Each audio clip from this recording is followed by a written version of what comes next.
Last weekend, Wisconsin's cries came through loud and clear. And off Dane, running right, has a crease. 45, Dane to midfield. Dane, 45, Dane to the 40. 35, 30. Breaks it back to the 20. Dane to 10. Dane to 5. Touchdown, Wisconsin. A statement game from a battle-tested bunch of Badgers, still with Big Ten aspirations. Last weekend, Michigan State stumbled from the ranks of the Big Ten's unbeaten.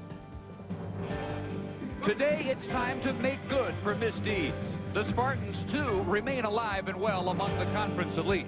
Today, they will have to earn everything they achieve. Big Ten weather has arrived. Cold, very windy at Camp Randall Stadium. Nearly 80,000 on hand for the matchup between number 13, Michigan State, and number 16, Wisconsin.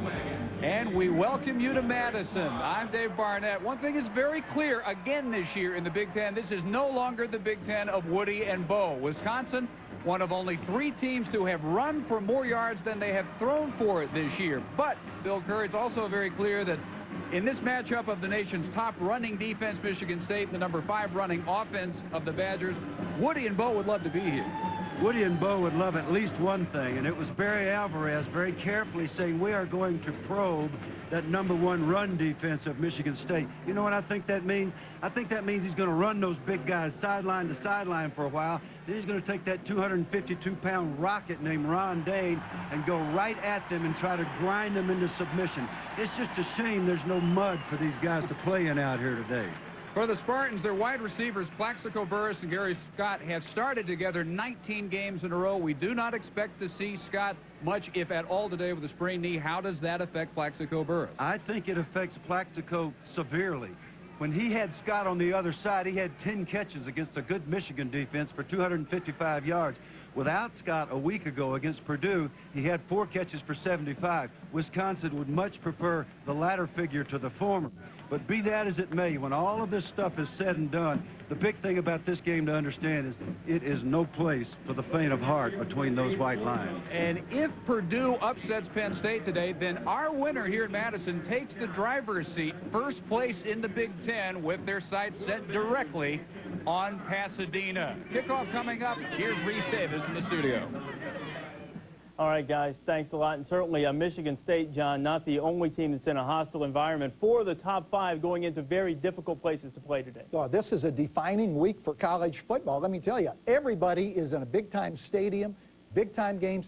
Every single powerhouse team can lose on the road today. These are not just the games, as Bill Curry said, for the faint of heart. It's going to be some gut check today. In our game, I think, is the Big Ten's marquee matchup along with Penn State and Purdue. How do you see Ron Dane against that defense? Robert Smith, Julian Peterson looking for a little redemption after what Purdue did to them last night. All the Wisconsin Badger fans, myself included, we've been wanting to see Ron Dane run all day. Well, I think he'll get a chance all day. I don't think Barry Alvarez will have him out. Second half he's in there. I really feel he'll get close to 150 yards rushing today. Look out, Michigan State defense. That would be almost 4 times what the Spartans usually give up on defense, under 40 yards per game that they allow rushing the football. But this man can do things to your defense that other people just can't. Ron Dane leading the Badgers against the Spartans when we go back to Madtown after this. 3 years ago, my IT guys told me there'd be 2 kinds of businesses. Those with a vision to master the internet and those without. And we didn't want to be the second kind. Then Dell came to see us. They showed us how to use the internet for direct relationships with our customers, suppliers, everyone who's a part of our business. With Dell's support, there's no limit to where I can take this company. We always knew we needed the internet. We just didn't know how badly. Be direct. Dell. Dell servers use Intel Pentium 3 processors.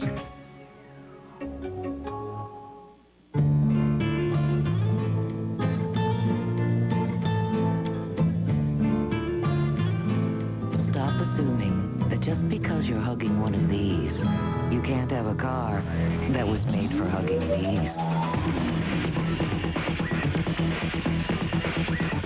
Alero, with the road-hugging active response system. Start feeling connected. Alero by Oldsmobile. Start something. ESPN2's presentation of college football is brought to you by Michelin. Watch College Game Day Saturdays at 11 a.m. Eastern Time and find out how you can win with Michelin and ESPN. And by WCW Mayhem. It starts in the ring. It just doesn't have to end there. The Danometer charting just how far he trails behind Ricky Williams, Michigan State and Wisconsin. Set to kick off as we welcome the third member of our crew on the sidelines, a chilly Dave Ryan. Trying to stay warmed out here, Dave. Thanks a lot. Chris McIntosh will certainly go down as one of the all-time great offensive linemen in Badger history. Not only is today his 46th straight start at left tackle, tying an all-time Badger record, but he's also earned infinite respect from his teammates and coaches alike thanks to his toughness and leadership. It really came into play last year, the season opener at San Diego State. He broke his thumb in the first half. At halftime, had a cast put on it, played the entire second half, didn't miss a snap, and since then hasn't missed a practice or a game. He's also a two-year captain, just the fourth ever junior captain last year in the Barry Alvarez era. And guys, he tells us he cannot wait to play in this tight game today. It is Big Ten smash mouth football at its very best. Head-to-head, the great rushing defense of Michigan State and the great rushing attack of Wisconsin. We'll keep an eye on that from the sidelines today. All right, Dave, and Wisconsin wins the toss. They defer. Vitaly Pasetsky with a big wind at his back kicks this one all the way through the end zone, and Michigan State starts after the touchback at their 20-yard line. Bill Burt, the senior, who has set some records already, 400 yards against Michigan, 3 touchdown passes away from the career record. Moss and Clemens also in the backfield. Herb Haygood starting for the injured Gary Scott. Plaxico Burress, 6'6", huge threat, and they throw quite a bit to the tight ends.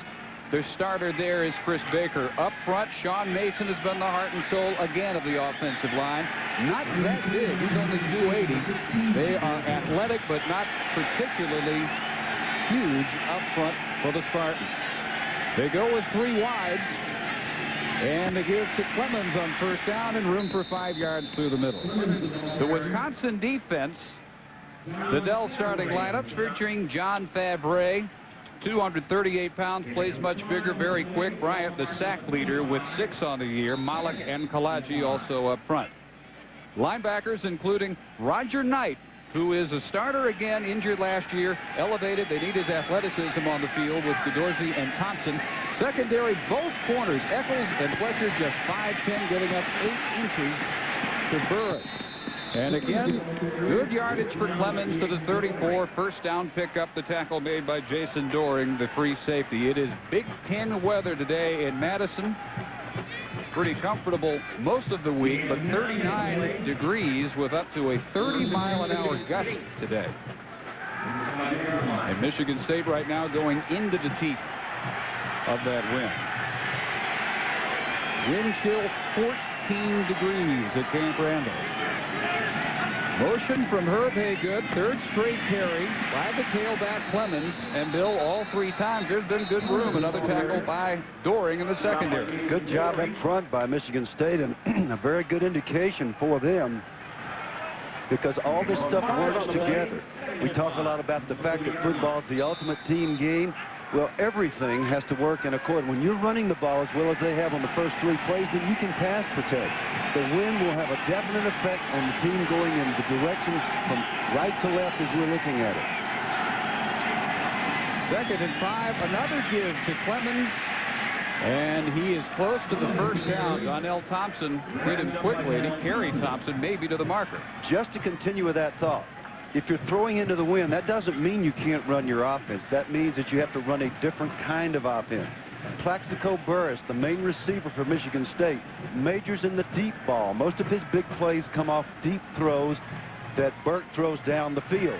They'll have to go to more of possession-type passing when they're going in this direction and try to get the big throws in the other direction. Timeout for the measurements. And boy, he got it literally by a nose and not quite, a couple inches.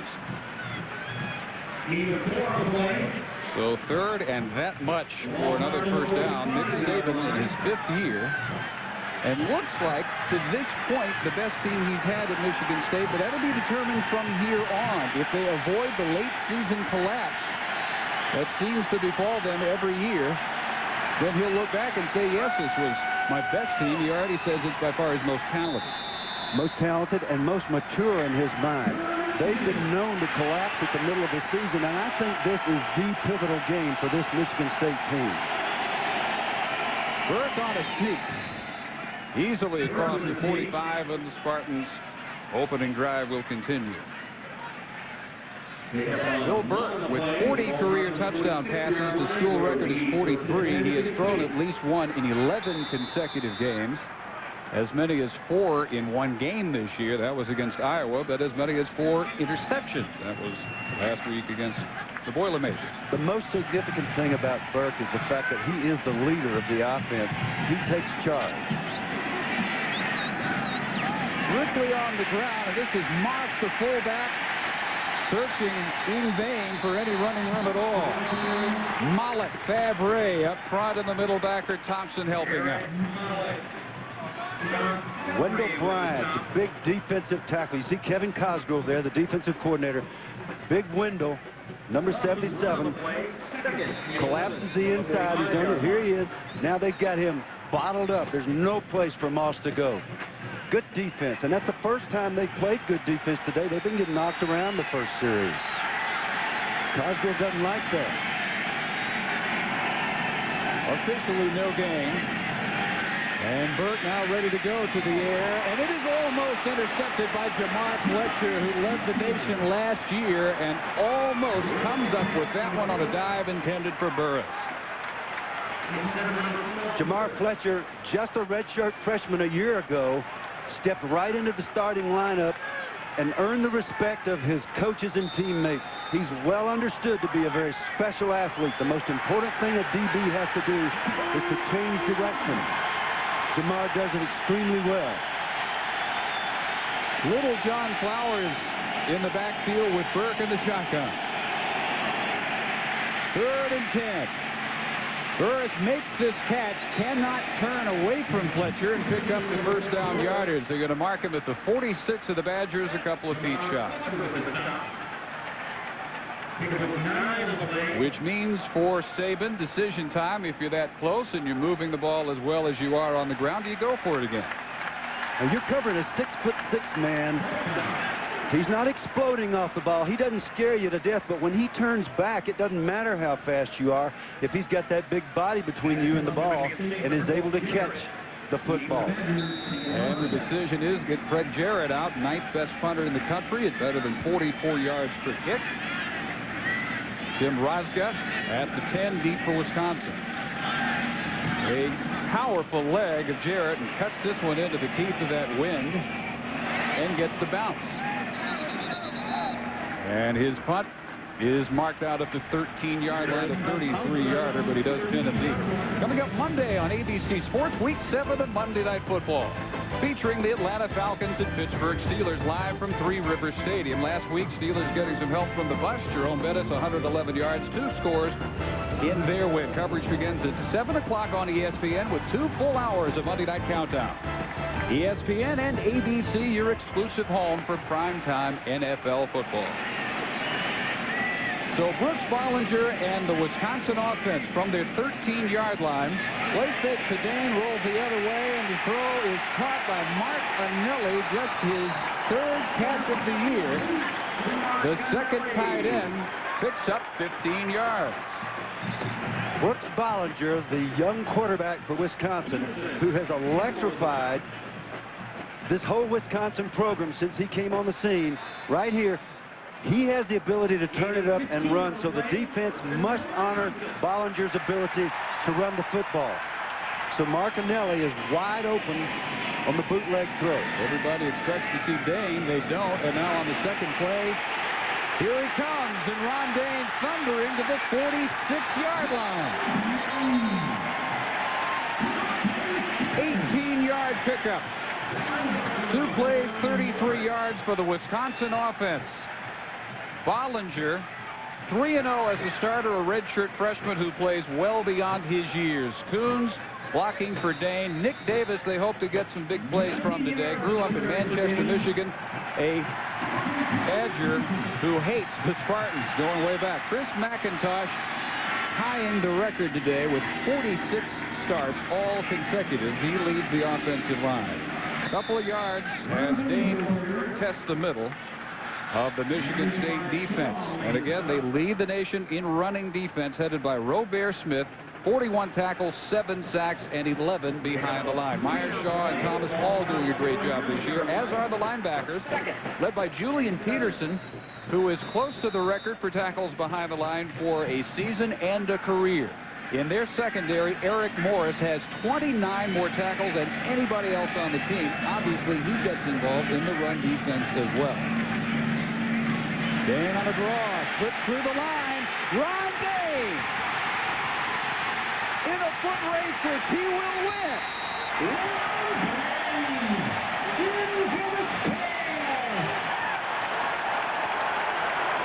The longest run against the Spartan defense this year was 16 yards, and Dane Butt won 51 yards. The Badgers take the early lead.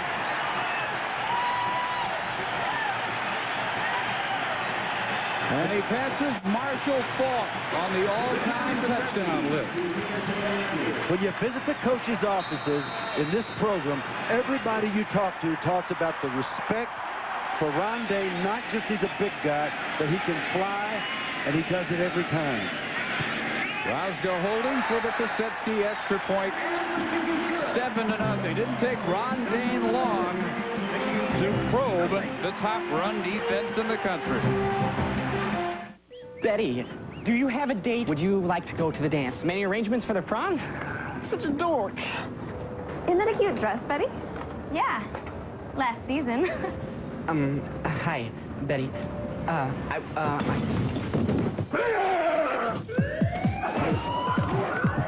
WCW Mayhem. It starts in the ring. It just doesn't have to end there. Oh, my goodness. That was so...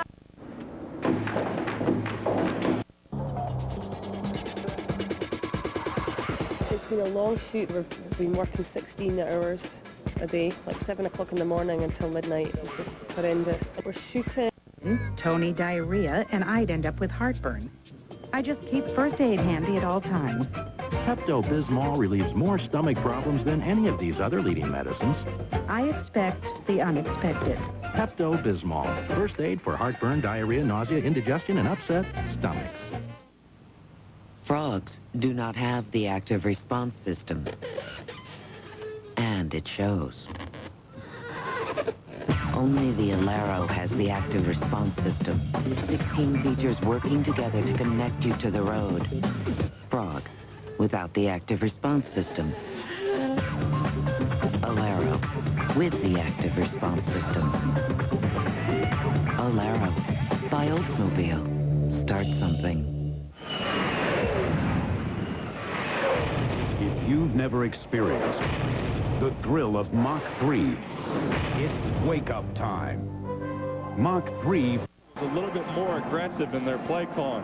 There on a 2nd and 1, that's a good opportunity. You take 1 stroke, it takes 3, so you don't have to shave over and over, which means less irritation. 3 blades, fewer strokes, less irritation.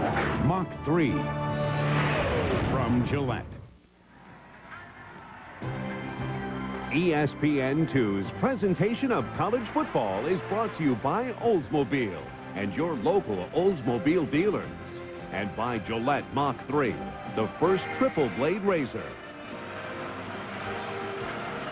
Michigan State had allowed an average of 40 rushing yards per game, and Ron Dane by himself beats that by 11 yards on the touchdown run of 51. Another deep kick by Kosetsky. And the Spartans start from near 20. Ron Dane benefiting from terrific blocking, Bill. Big man Chris McIntosh right here. Got a little piece of jersey here on Julian Peterson. Coons runs into his own man, then bounces off and meets T.J. Turner, middle linebacker, in the hole to keep him from getting through the line of scrimmage. And there goes Ron Dane. The surprise is that Eric Morris, number 9, missed the tackle. The leading tackler for the Spartans and the leader on the defensive unit. The big guy can fly. Burke on the roll, throws a strike for Herb Haygood, who will pick up 8 yards. The biggest concern on a play like that, Dave, is that your guy is going to bang his head on the goal post. Well, Ron Dane continuing up the chart. He passes Charles Wyatt, and now third all-time, setting his sights on Tony Dorsett, and maybe, ultimately, Ricky Williams came in this week needing 174 yards per game in their final 4 regular season games. Good start today in that quest, to say the least. Quick hit behind the line. Clemens dropped for a loss. Ross Kalaji, Ohio State and Minnesota are underway. Here's an update, Reese. And like that Badger defense, the Buckeye defense was swarming. An interception by Nate Clements sets this up. Michael Wiley, Buckeyes needing this one for their bowl hopes, and they're on top of Minnesota 7-0 early in the first quarter, Dave. One of 3 matchups in the Big Ten between ranked opponents. The other one later on, Penn State at Purdue. Either one of these two could be the Big Ten leader if Purdue upsets the Lions. Here's 3rd and 4 for the Spartans from their 26. Burke with time. Overthrown and intercepted by Fletcher. Jamar returns it to the 33. And it's not easy to overthrow 6'6" Plaxico Burress, but Burke really sailed that one right to Jamar. He just lost this throw. He's in good shape. There's nobody in his face. Good protection. He just absolutely, the ball flew out of his hand. And that is athletic ability. When the ball flies over a big receiver like this, it's really hard to get up and get your hands on it. And Fletcher almost drops the ball, but not quite. Terrific, terrific football play by Fletcher, and the first serious mistake by Burke today. Eddie Faulkner in for Dane. In his 3rd year backing up Ron Dane, plunges to the 28. I guess you get tired if you run average 50 yards a carry, don't you? Well, you earn a breather, I guess. Faulkner takes 1 play, first down away from Dane, who's right back in. Faulkner does quite well in that understudy capacity, almost 5 yards per carry. Bollinger from Grand Forks, North Dakota. Very much like the rest of his Badger personality in that he doesn't get too high after the win, too low after the defeats. He has not started a defeat yet this year. This one is incomplete. He gunned it, intended for Lee Evans. Couldn't bring it in. 3rd and 6 coming. Michigan State atop the country. Coming into today, best in the Big Ten and in the country at 39.9 per game allowed on the ground. Only 2 rushing touchdowns. Dane, as we said, by 35 yards, has the longest game they have allowed all year. And you get a funny feeling that average is going to change somewhat today. Already has. Unless they suck it up and start knocking people back and getting off blocks and tackling people, it could be real ugly. 4 wides for the Badgers. And Bollinger with all kinds of time. Now decides to keep. Will not come up even close to the first down marker here. The 25 hit by Robert Smith. Back to the mobility issue. Instead of coming up 4th and 8 or something like that, now the coaches have an option here. They got a chance to kick the field goal. They could go for it. If they decide to kick it, they're with the win. They have a good kicker. But what Bollinger does is he changes the complexion of the game with the way he moves. Gary Alvarez again this week, coaching from the press box, that me feels much better. This will be a 42-yarder by Kosetsky, and he's good. 11 straight without a miss by Kosetsky, and the Badgers open quickly today at Madison.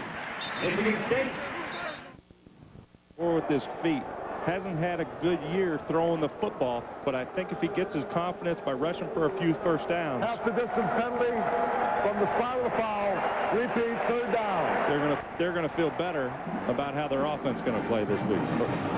What happened to their offense last week, Gino? 113 total yards. Penn State's defense is very, very good. Is it that good? Oh, they're very good, but I think the Buckeyes have the skill guys in place. They just haven't been able to deliver the football to Germany and Rambo on the outside, and they haven't been giving Michael Wiley enough touches of the football. But it all comes down to the trenches. If they start winning in the trenches, you're going to start seeing the Buckeye teams of late. Third down, 13.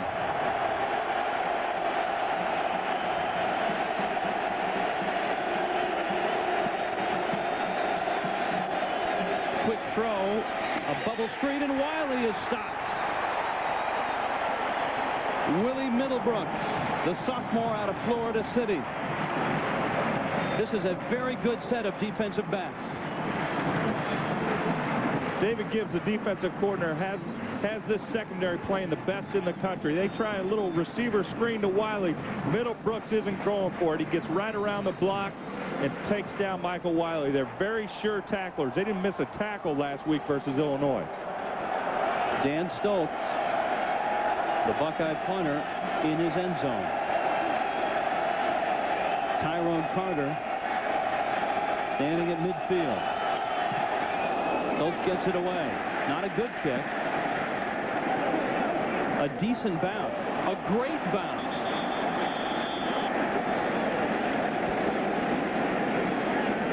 Now you got almost 7 minutes still to go first quarter. You have moved the ball on the ground. You're down 10-0, but there's a lot to build on. Well, there's a lot to build on if the morale is in your team to go out and play hard. It looks like to me both lines of scrimmages are being dominated. I don't see the body language. Michigan State, the way they run on the field, they don't look excited. They're not flying around. They're not smashing. They're going to have to pick it up to take on this very aggressive Badger team. After what worked well on their first series, Clemens.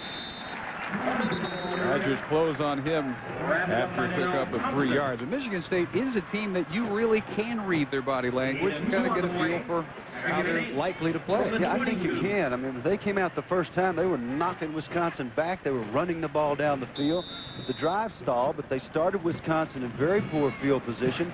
And Wisconsin proceeded to drive the length of the field and take it in the end zone, and things have changed in the mindset of Michigan State, it appears.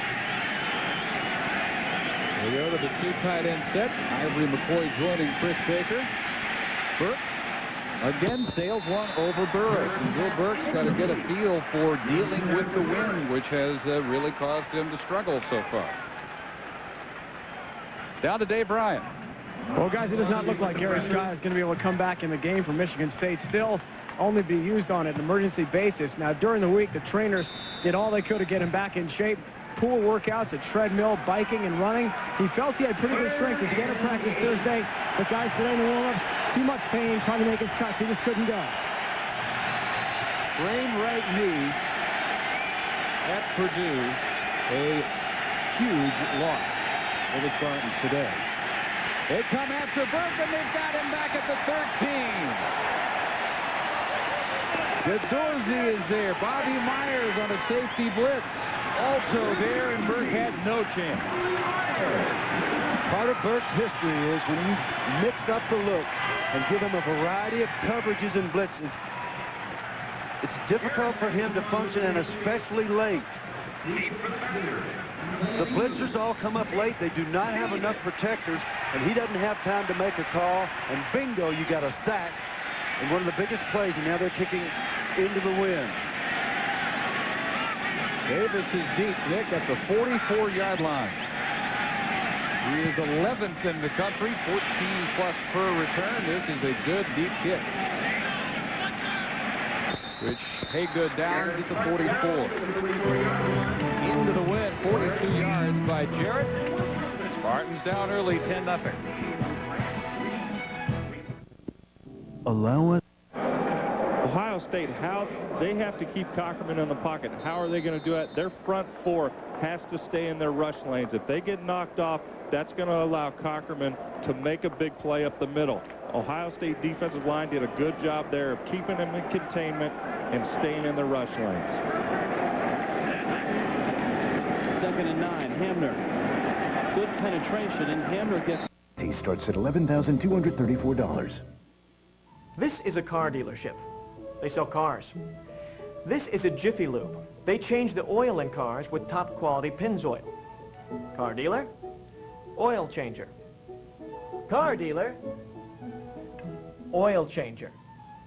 If you want to buy a car, go to a car dealer. If you want a convenient, high-quality oil change, go to Jiffy Lube. Jiffy Lube, Chicagoland and Northwest Indiana's favorite oil change. The best athletes, the most popular game, the toughest test, the MLS playoffs, LA, Colorado, tomorrow at 3 on ESPN. In the early games, there is only potential, expectation, and possibility. All we have are questions right now. For the answers, will come on the ice. Avalanche Red Wings at 7:30, Penguins Mighty Ducks at 10:30, Wednesday on ESPN2.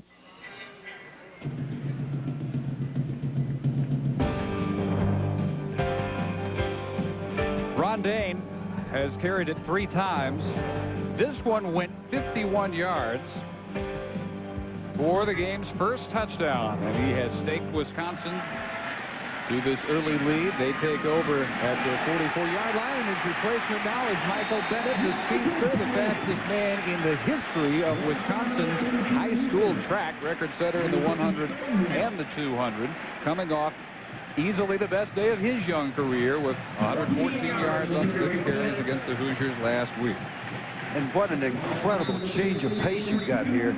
You got the pile driver in Ron Dane, and here comes lightning speed. And I'll tell you something else, Dave. This guy is not just a speedster.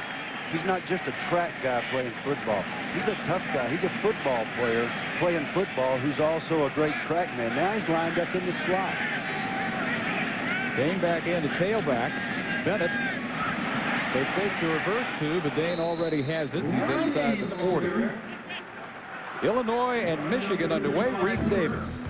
And Dave, Michigan looking for some intensity. Lloyd Carr's words after the loss to Michigan State, and Kurt Kittner, well, not helping them out. Finding Jameel Cook, that capped a 5-play, 50-yard drive, in the Illini on top in the big house.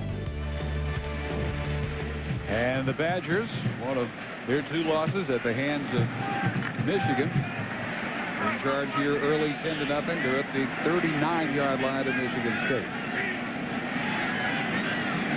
Chris Chambers in motion on 2nd and 7. Hollinger on the roll. Caught. Good yardage that time by Chris Chambers. Good for 11 yards and the first down. Richard Newsom, the free safety, on the tackle. Smart misdirection call. The quick flow linebackers of Michigan State. Chambers going in motion now. Will go across the line of scrimmage, dart back into the flat, on the boot, wide open. Excellent play call by Brian White, the offensive coordinator for the University of Wisconsin. And we're seeing a different style of Wisconsin offense. Variety, speed, power, quick throws. And sooner or later, you're going to see a reverse. They faked the reverse 3 times to Bennett. Dane caught behind the line of scrimmage by Julian Peterson. 18 tackles for a loss now, and that ties him his own record, which he'd set last year, along with Larry Bethea, the school record, 18 in a season behind the line. There's Brian White. There's Brian sitting down at the end of the hospital ward there with Big Daddy right behind him. Barry loves to lean over and say, nice call after the good calls, and didn't tell us what he said after the bad ones.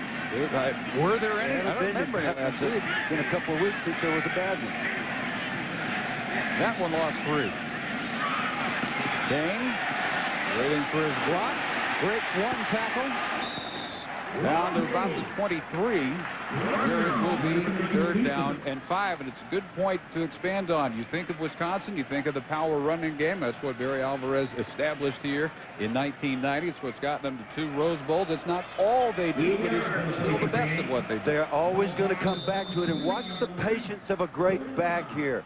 He doesn't just run into his blockers. He puts his hand on his blocker's back. The ball always secure, always going up the field toward the goal line. That's how you become one of the great rushers of all time. Also helps if you weigh 250 pounds and can run like the wind. 4 wides for the second time today for Wisconsin. And Bollinger hit by the blitz. Wiped out by Thomas Wright coming in from safety.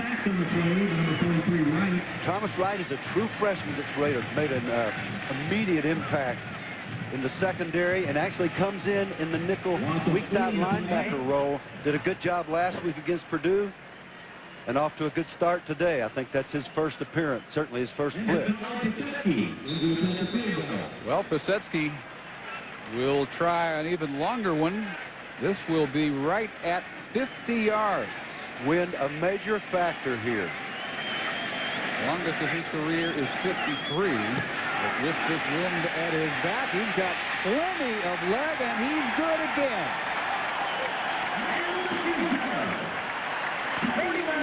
Vitaly Pisetsky,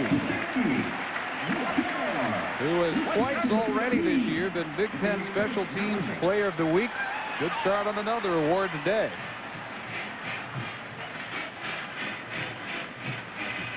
Yeah, nice form, nice reaction, nice avoidance of the rusher. Great camera angles here. Not many folks get to even see a ball sail through that high from that distance. That thing's good from 60 yards. Pisetsky's always had a strong leg. This year he is also accurate. That's what's helping him here in the first quarter. They call that officially 49 yards. First one 42. Big plays in the special teams and on offense today to take Wisconsin to this early 13-0 advantage. And you got a kicker that's 13 out of 15 on the year. You don't hesitate to line him up for a long field goal. They'll kick him into the wind as well, but not at quite that distance, I imagine. Haygood and Flowers hoping so far fruitlessly to get one they can return. Drives this one low, and it is returned by Herb Haygood from the 5.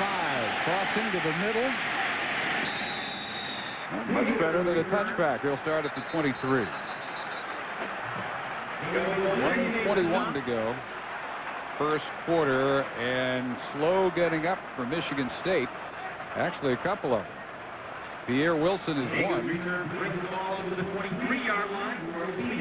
Brad Renko is the other injured Spartan. So 2 separate groups of trainers out to take a look at Renko, sitting up near the 10-yard line.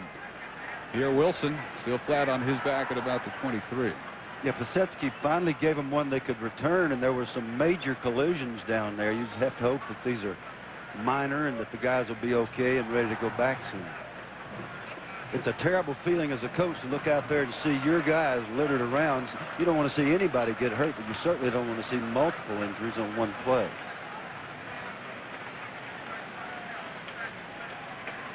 Well, both being helped off now.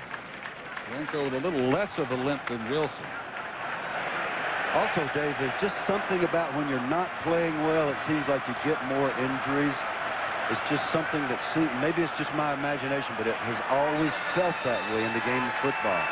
Michigan State must pick up their level of intensity here. From the 23, Burke again to the pattern that has worked. Really the only one with any consistency in this first quarter, and it's Haygood for very short yardage. Capital city of the great state of Wisconsin, Madison, Capitol building just blocks away from Camp Randall Stadium, with almost 80,000 packing in for this first meeting in 3 years between the Badgers and the Spartans. Both are ranked for only the second time ever. The only other time that was true, 1954. Now 43 seconds of the first quarter. And an opening through which Lloyd Clemens squeezes near the 30 into the arms of Donnell Thompson, who's had an active first quarter. Really fun talking to Donnell yesterday. He has such passion for this program, as you might well imagine. He grew up 2 blocks from here. Sold soda pop here when he was a kid in the stadium. Now one of the leading tacklers year after year after year. Not a big guy, but stout. The leading tackler 3 years in a row. Timeout with 17 seconds to go in the first quarter. Badgers in control, 13-0.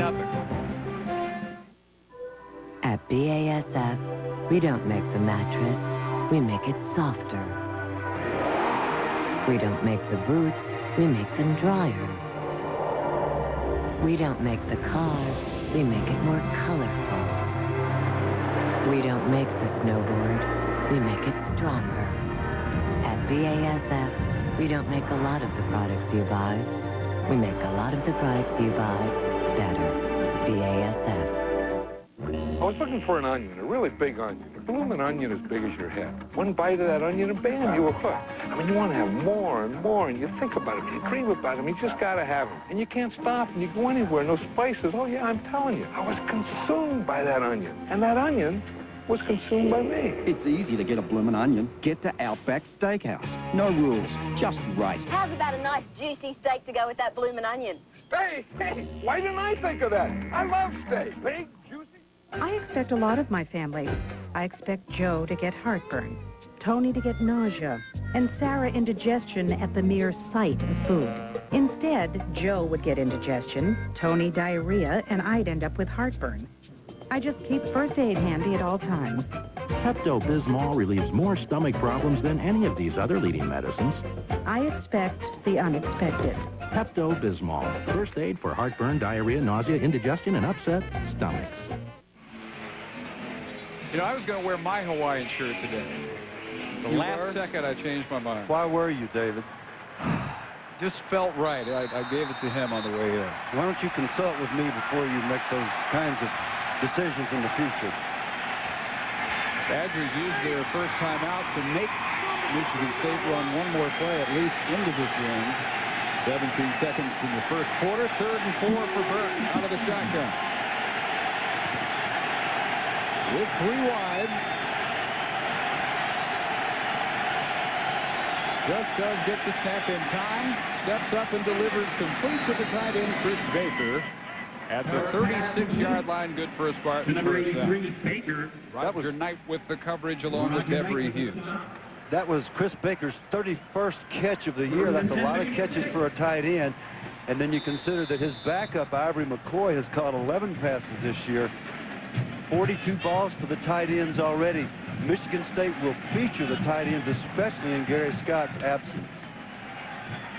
That is the end of the first quarter. Michigan State will happily change ends and get the wind at their back. For the first time, they're down after one, 13-0. Monday Night Countdown at 7 on ESPN. This is life.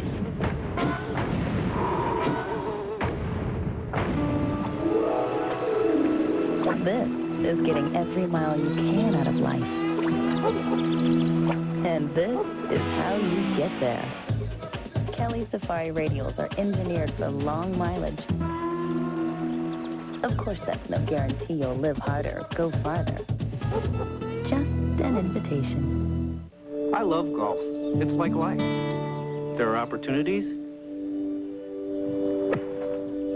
There are obstacles. My clients who own businesses, they understand that. Dave Tornetto, AXA Advisors. My job is to help them find a balance between growth and risk. AXA Advisors, part of a global company helping 40 million people. We may not get a hole-in-one, but we'll get the ball on the green. Not in some swamp. AXA Advisors, building futures. Which clamp is faster? An old-fashioned screw-type clamp. Or the revolutionary quick grip bar clamp? Let's watch closely. Here they go!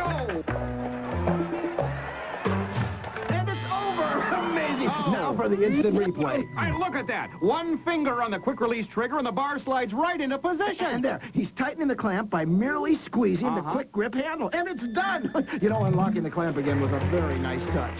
Also available, the new Quick Grip Quick Change Bar Clamp Spreader. When you add up gas, maintenance, insurance, and financing, it comes out to about $8 a day to drive my Saturn. How hard can it be to save $8? I may help you. Yeah, can I get a number 3? Our extra may be sent. Would you like cheese on that? I think I'm going to go cheese-free today. For $1 more, would you like to try our Mega Tub? I don't think so. Of course, your results may vary. You may like cheese more than I do. Mom, Dad, a 37-year-old that lives at home should pay rent. That's great, Mark. But I want airline miles. Or points. I don't understand. My rent would earn me airline miles. And with points, I could upgrade to, like, grandma's room. Like a rewards program. Whatever. Yeah, what does this look like, a Holiday Inn? More ways to collect and redeem points than any other hotel program. That's today's Holiday Inn. We begin quarter number 2 at Camp Randall. Dave Barnett, Bill Curry, and Dave Ryan, and Nick Saban Spartans trailing 13-0. But they have a first down at their 35-yard line, and more importantly, they have the wind at their backs, gusting up to 35 miles an hour, a wind chill of 14 degrees in Madison. Burke tried to throw it away, not enough on it. It is picked off by Bobby Myers and returned 7 yards. His third interception ties him with Jamar Fletcher, who got his third in the first quarter. When Burt gets in trouble is when he does this. He's got pressure. He throws off the back foot. He lost the ball up in the air, which allows Myers, Ross Kalaji providing the pressure. And Myers has time to break on this ball because he's throwing. He does not step up and follow through. He does not take the hit. And that's the tough thing for a quarterback to do, but he must learn to do that. So it's Wisconsin with the football. And in great position, 42 of the Spartans. A little delay by Ron Dane, and the block not really materializing that time the way he hoped it would. And Eric Morris, leading tackler and strong safety for Michigan State, coming up to hit it low and hang on for help. Bill Burke's problems continue in this win. I almost thought by the way he let that one go, he's trying to throw it away and didn't just get nearly enough on it. Well, if he's going to throw it away, he's got to still get some authority. He's got to step forward. And even knowing you're going to get hit in the sternum, that's just part of football.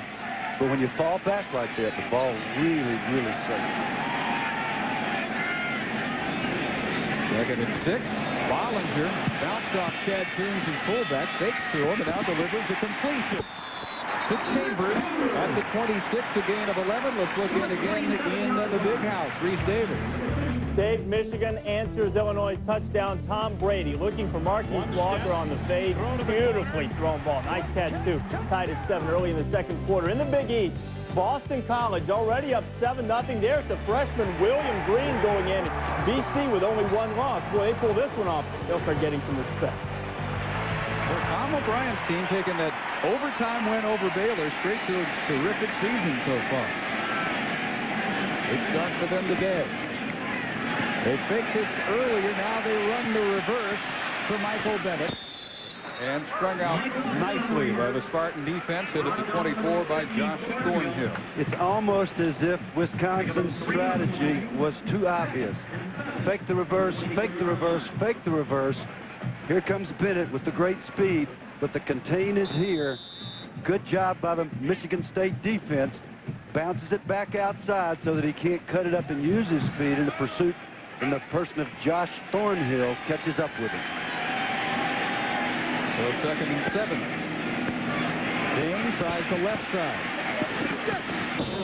And is run out of bounds inside the 20-yard line by Thornhill, who's joined this time by Richard Newsom. Out of bounds.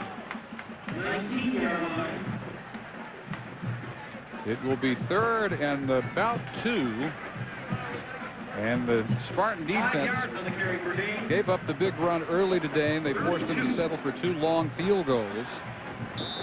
And now, if they hold here, they've got Pisetsky kicking into the win, and they'd love to keep it within 2 touchdowns, obviously, on this possession whenever it ends for the Badgers. Eye on third down. Option. Bollinger keeping for the first to the 15. Man, you've got to be impressed with Bollinger. He is such a football player. Obviously, growing up in the home of a coach helps, and that's fine. A lot of us grew up in the homes of coaches. but we weren't this good. We weren't this active. He seems to have an uncanny feel. It's just an instinct. When do you turn it up? When do you pitch it? Make the first down. As Stan West, the great old NFL scout, used to say, his future's all ahead of him. Larry Alvarez said this guy is the football equivalent of a gym rat. Grew up, couldn't get him off the field. Still can't get him off. Uh-oh, look here. Ron Dane has his second touchdown.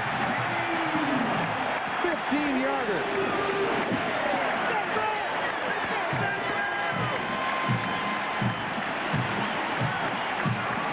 And right now, Wisconsin running through Michigan State every bit the way they did Indiana 1 week ago. That one ended 59-0.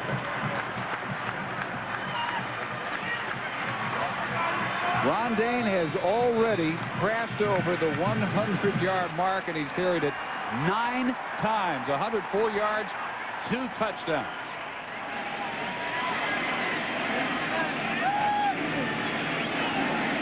Losetsky makes it 20-0 for Dane and the Badgers.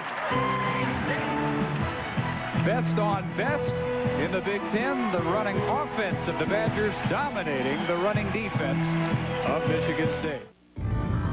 Play the house. Cochran from his 36.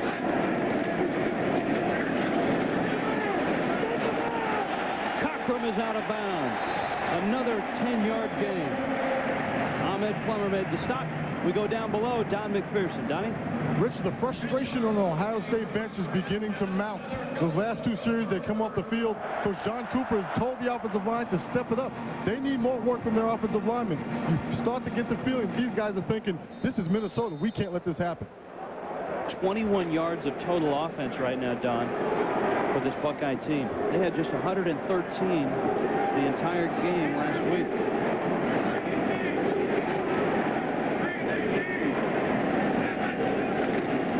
Speed option. This time Cochran has to pitch. And this time... Afterwards, when I realized I'd walked away from the accident, I do remember thinking one thing. That my Saturn safety features had pretty much sold me on buying another one.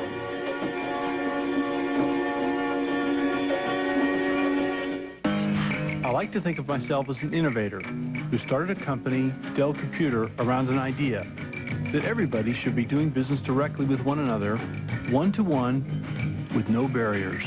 To me, that's the power of the internet. We'd like to show you how to empower your business in ways you've never imagined. I'm Michael Dell, and it's our reason for being. Be direct. Dell. Dell servers use Intel Pentium 3 processors. Play the House on Haunted Hill game. See the movie and you could win $100,000. We're giving away over $1 million in cash and prizes, including blockbuster movie rentals. No purchase necessary. Details at participating theaters. Rated R. Starts October 29th. Ron Dane and his Badger offense now going back to the overtime victory at Minnesota a couple of weeks ago. They have scored on 14 of their last 17 possessions. Low kick handled at the 20-yard line. T.J. Duckett, the prize freshman from Kalamazoo, at about 250 pounds, and with a marker down, he powers out a 20-yard return to the 43, but we'll wait for the indication on the flag.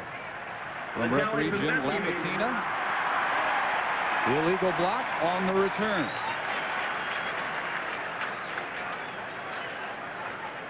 Well, set up by the turnover. This a short 42-yard march, and Dane finishes it off from 15 yards. And when the Wisconsin coaches talk about team play, if you're Chris Chambers and you're on the backside of a running play and you're a receiver, what are you doing? Chris is making an excellent block on Ronaldo Hill to get Dane room to get into the corner of the end zone. That is what team football is all about. So he came in needing 174 per game. He's already at 103 in this game in his quest for Ricky Williams' record. Yeah, and if you're the Michigan State coaching staff, you might have been concerned about a lot of things. But certainly you did not think that anybody could come out and ram the ball down your throat consistently the way Wisconsin has to this #1 ranked rush defense in America. I mean, that 39.9 yards per game they've been giving up, that went in the first 3 or 4 plays. T.J. Duckett remaining in the game. And here is the big tailback, 6'2", 255, through the middle that time, hit by Joey Bozek. Coming up tonight on ESPN, a historic occasion as Bobby Bowden goes for career win 300 against son Tommy. The #1 Seminoles visiting Death Valley at 7 Eastern. Coming up later today on 2, action from the SEC. LSU visits #11 Mississippi State at 6 Eastern. Then at 9 Eastern, a Mountain West matchup, Colorado State and Wyoming. For more, log on to ESPN.com, part of Go Network, or .com. Duckett for 5, 2nd and 5. Well, trying again through the middle. And appears to be short by a yard. Let's go down to Dave Ryan. Well, Bill Burke does have a lot of confidence he can bring the Spartans back from behind. It stems from the incredible comeback win at Ohio State last year, which ruined the Buckeyes' national title hopes. Michigan State, they were down 24-9, third quarter of that game, and Bill Burke says he remembers throwing an interception Ohio State brought back for a score, but he didn't let him affect him. He was able to forget it, not collapse emotionally, and bring the team back. He'll certainly have to do that again today. 15 down in Columbus last year. They're already 20 down in Madison today. 3 straight carries, all T.J. Duckett. Using all his 255 pounds, too. That play was pure T.J. because nobody was blocked. They got their own version of Ron Dane growing here, maybe.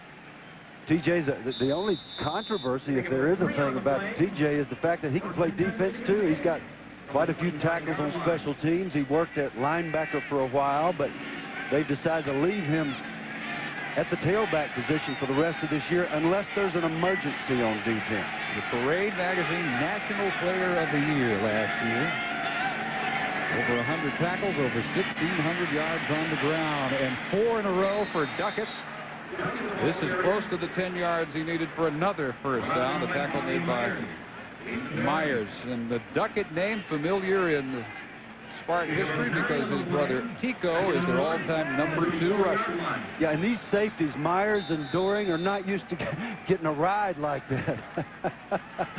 They're used to hitting people. I mean, we're accustomed, Dave, to seeing these guys knock running backs backward. TJ brings a load to the deal. Second, and a little less than 1. That'll be another first down. He wears number 8, by the way, because Tico's number was 35. 3 plus 5 equal 8.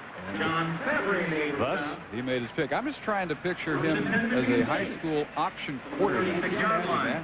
That size. I'm not sure that the option figured very much. I think he kept it whenever he wanted to.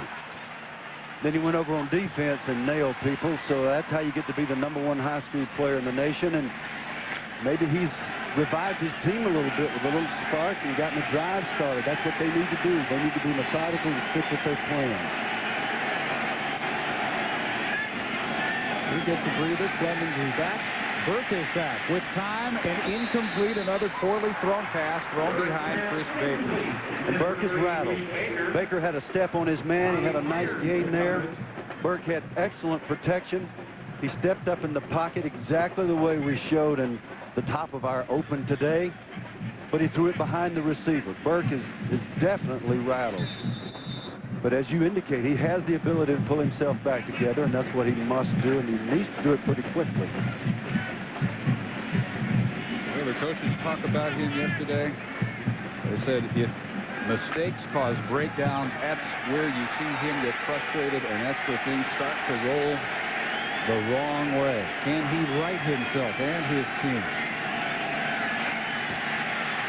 Again, well protected, and another badly thrown pass for Burris. The second interception of the first half by Jamar Fletcher.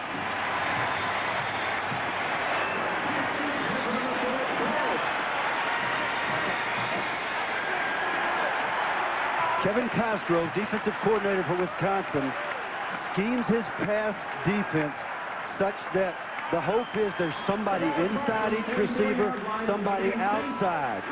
This time, Fletcher was all over him by himself. The big man did nothing to push Fletcher off. Fletcher does not worry about his speed. He's just stepping up and playing football as only he can do on this Wisconsin team. And Burke's reaction is, I can't believe I did it again.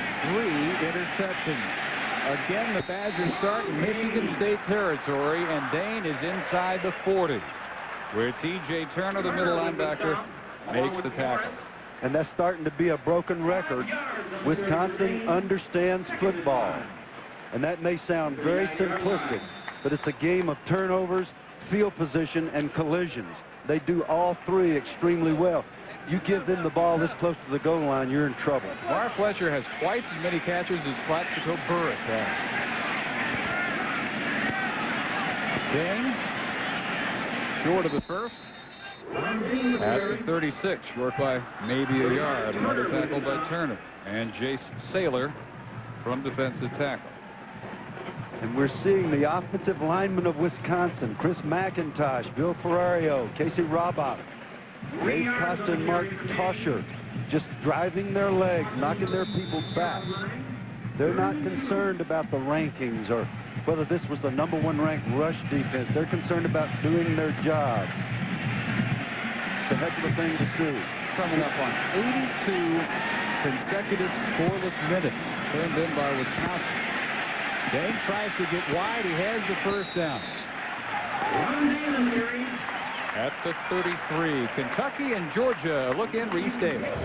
And Dave, this might be the Bulldog team we've waited all season to see. Already up 7-0. Jasper Saints coming of age from 7 yards out. 14-0. Dogs on top. They just fumbled when they were on a drive as well. Elsewhere, Minnesota has a touchdown from Billy Conkrum, a field goal from Dan Nystrom, and they're on top of the Buckeyes, 10-7. That one is a great chance for Glenn Mason's program to get some national attention. They've already got some by cracking the top 25. That would get some eyebrows raised, no doubt, if they pull off the win over the Buckeyes. Carried by Chad Coons, sophomore fullback. Saylor with the tackle. His coaches think that Chad Coons is the best fullback in the country. They said so last week. They said it, and they said it again. Chad went through a very traumatic time with a personal family situation a year ago with the loss of his dad. Showed his mettle by coming back with the team and has made a heck of an impact as a starting fullback. Gain of 2. Demetrius Brown went in motion. Bollinger whipped by Peterson, and the ball is dropped by Brown. Could have taken that one maybe all the way. And now you see the lightning quick reaction of Bollinger. He's got a man in his face, no blocker, and there was not supposed to be a blocker. It was a naked bootleg, which means he's out there alone. He had a man right in his face. He flicked the ball quickly, and it was a good throw. Should have been a catch. Demetrius would love to have that one over because he might, as you say, have run it in the end zone, David. Nobody converts third downs in the Big Ten better than the Badgers. Few better in the country. And they're 49%. They need 8 here, though. They have 3 wideouts. Ahmad Merritt, wide left alongside Chambers. Quarterback draw for Bollinger and can't break the ankle tackle of Robert Smith. The senior defensive end from Flint, preseason All-America, foils the quarterback draw. Yeah, Robert is one of those D linemen that has the kind of quickness that he can move with a Bollinger. Comes off his blocker on a stunt, and it looks like Bollinger's going to pop through with that quickness and speed of his. Again, you look at a score like this early in the game, you think, well, it's over. No way. If you keep fighting and scratching, and what they've done is they've given up the good field position, and they've managed to get this Wisconsin offense stopped. That's how you get back in the game. This is the first Kevin Stady punt in 2 games. He never got off the bench in the shutout over Indiana last week. They thought about going for it. Bollinger stayed on the field for a while. Now we've got a flag. Prior to the snap, dead ball, delay of game, offense, 5-yard penalty, clock will start on the snap. And that will give Stemke a little more room to try and pin that one inside the 10. Yeah, I think Jarrett and Stemke are two of the best punters in America. And Stemke looked like he was surprised to see the ball. Gee, I hadn't seen this thing in a long time. And actually, he had been injured, and it was very fortuitous that he didn't have to punt last week. And I think I mentioned to you, that's probably why they didn't punt last week. Just give him a break. He was happy to take it. Cedric Henry replacing Gary Scott, returning punts. He's back at his 10. And Gary Scott missed in the special teams and in the offense with this sprained knee, which has him on the bench today for the Spartans.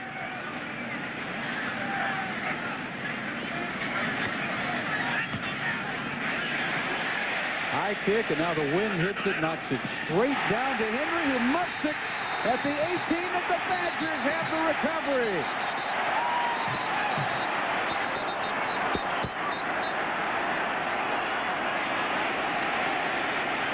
From bad to disastrous for Michigan State.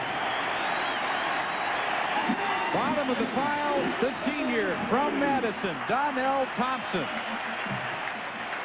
I never have been a fan of players running off the field with a football, but I almost wish Donnell could keep this one. Maybe they'll give it to him after the game.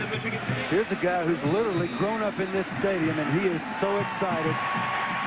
Stemke, a product of Green Bay, so he knows a little something about football. Excited as well. From the 19-yard line, Dane back to work. And ridden down by Eric Morris at the 15-yard line. They miss Gary Scott on the offense. They may miss him even more, at least equally, in special teams. Well, he averages over 12 yards per return, but more importantly, he's very sure-handed, and this swirling wind makes it extremely difficult to catch punt. Stemke didn't really hit that one the way he wanted to, and it hung up there, and I guarantee you it was a knuckleball coming down. He only went 21 yards, but we'll look at that as one of his most successful punts of the year.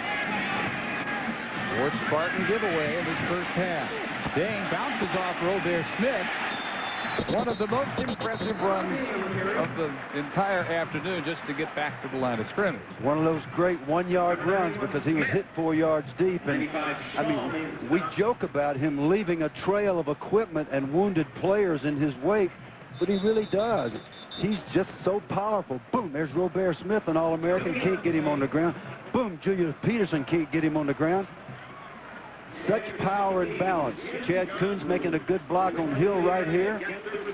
Ron just BYOB, be your own blocker. He beats up several other Spartans before he gets on the ground. Well, the immediate concern for Michigan State, Julian Peterson, whose head got snapped back by that contact with Dane. Their senior in just 2 years has set some records in that 2-year span, passing up 3- and 4-year players in tackles for a loss, and apparently okay, maybe just a little bit stunned after the head-to-head meeting with Don. Yeah, looks like he's okay. He's also gotten his academic life together. He had a rough start coming out of junior college, has gotten himself together, and will graduate in communications next year, and I think that's very, very noteworthy. 3rd and 6.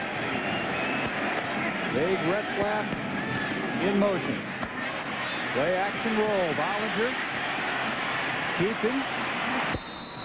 Pretty good tackling in these open field situations by the Spartans, though. After a rocky first quarter, not many are being broken, and Richard Newsom hangs on here at the line of scrimmage. So Bollinger again unable to convert on the 3rd down, and on 4th and 6, Mosetsky will attempt a 32-yarder. Spartans showing that good pursuit. You got to keep reminding yourself we're looking at the #1 rush defense in America being diced up by Wisconsin.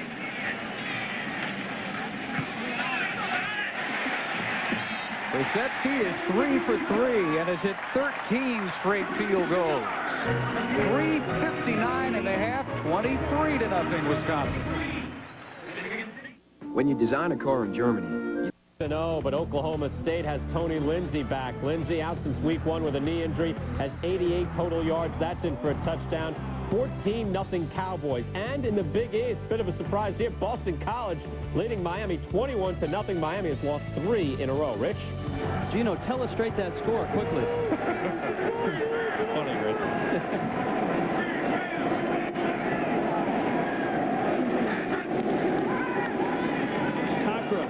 Deep for Leverson.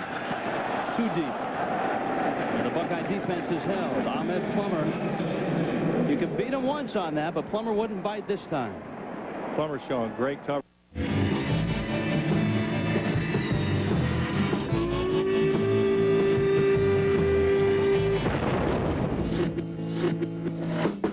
Welcome to the age of Vega. Sony Vega, part of the Sony home entertainment universe.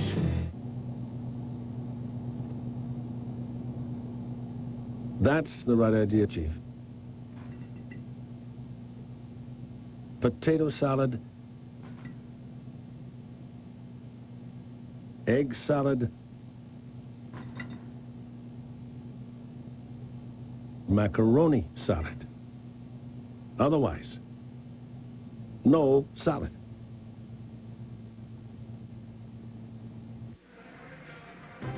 ESPN2's presentation of college football is brought to you by Saturn, a different kind of company, a different kind of car, and by Dell Computer, pioneering direct internet ideas for your business. Be direct. Dell. Well, Penn State's the #2 team in the country, but I don't know that anybody who's seen Wisconsin in the last 6 quarters will argue that they're not playing the best football in the Big Ten right now. They tried a short kick. They don't surprise the Spartans, and Billy Green recovers for Michigan State at the Badger 49-yard line. Well, they got a heck of a break right there, because usually a ball like that is recovered by the kicking team, and he didn't hit that guy intentionally. It just happened. I think that was Mike Austin, number 25. Coach Alvarez is not too happy about that. I assure you of that as well. But that's about the only thing that's bounced Michigan State's way today. So now they got good field position. Finally. With the win. They've been handed out the good field position.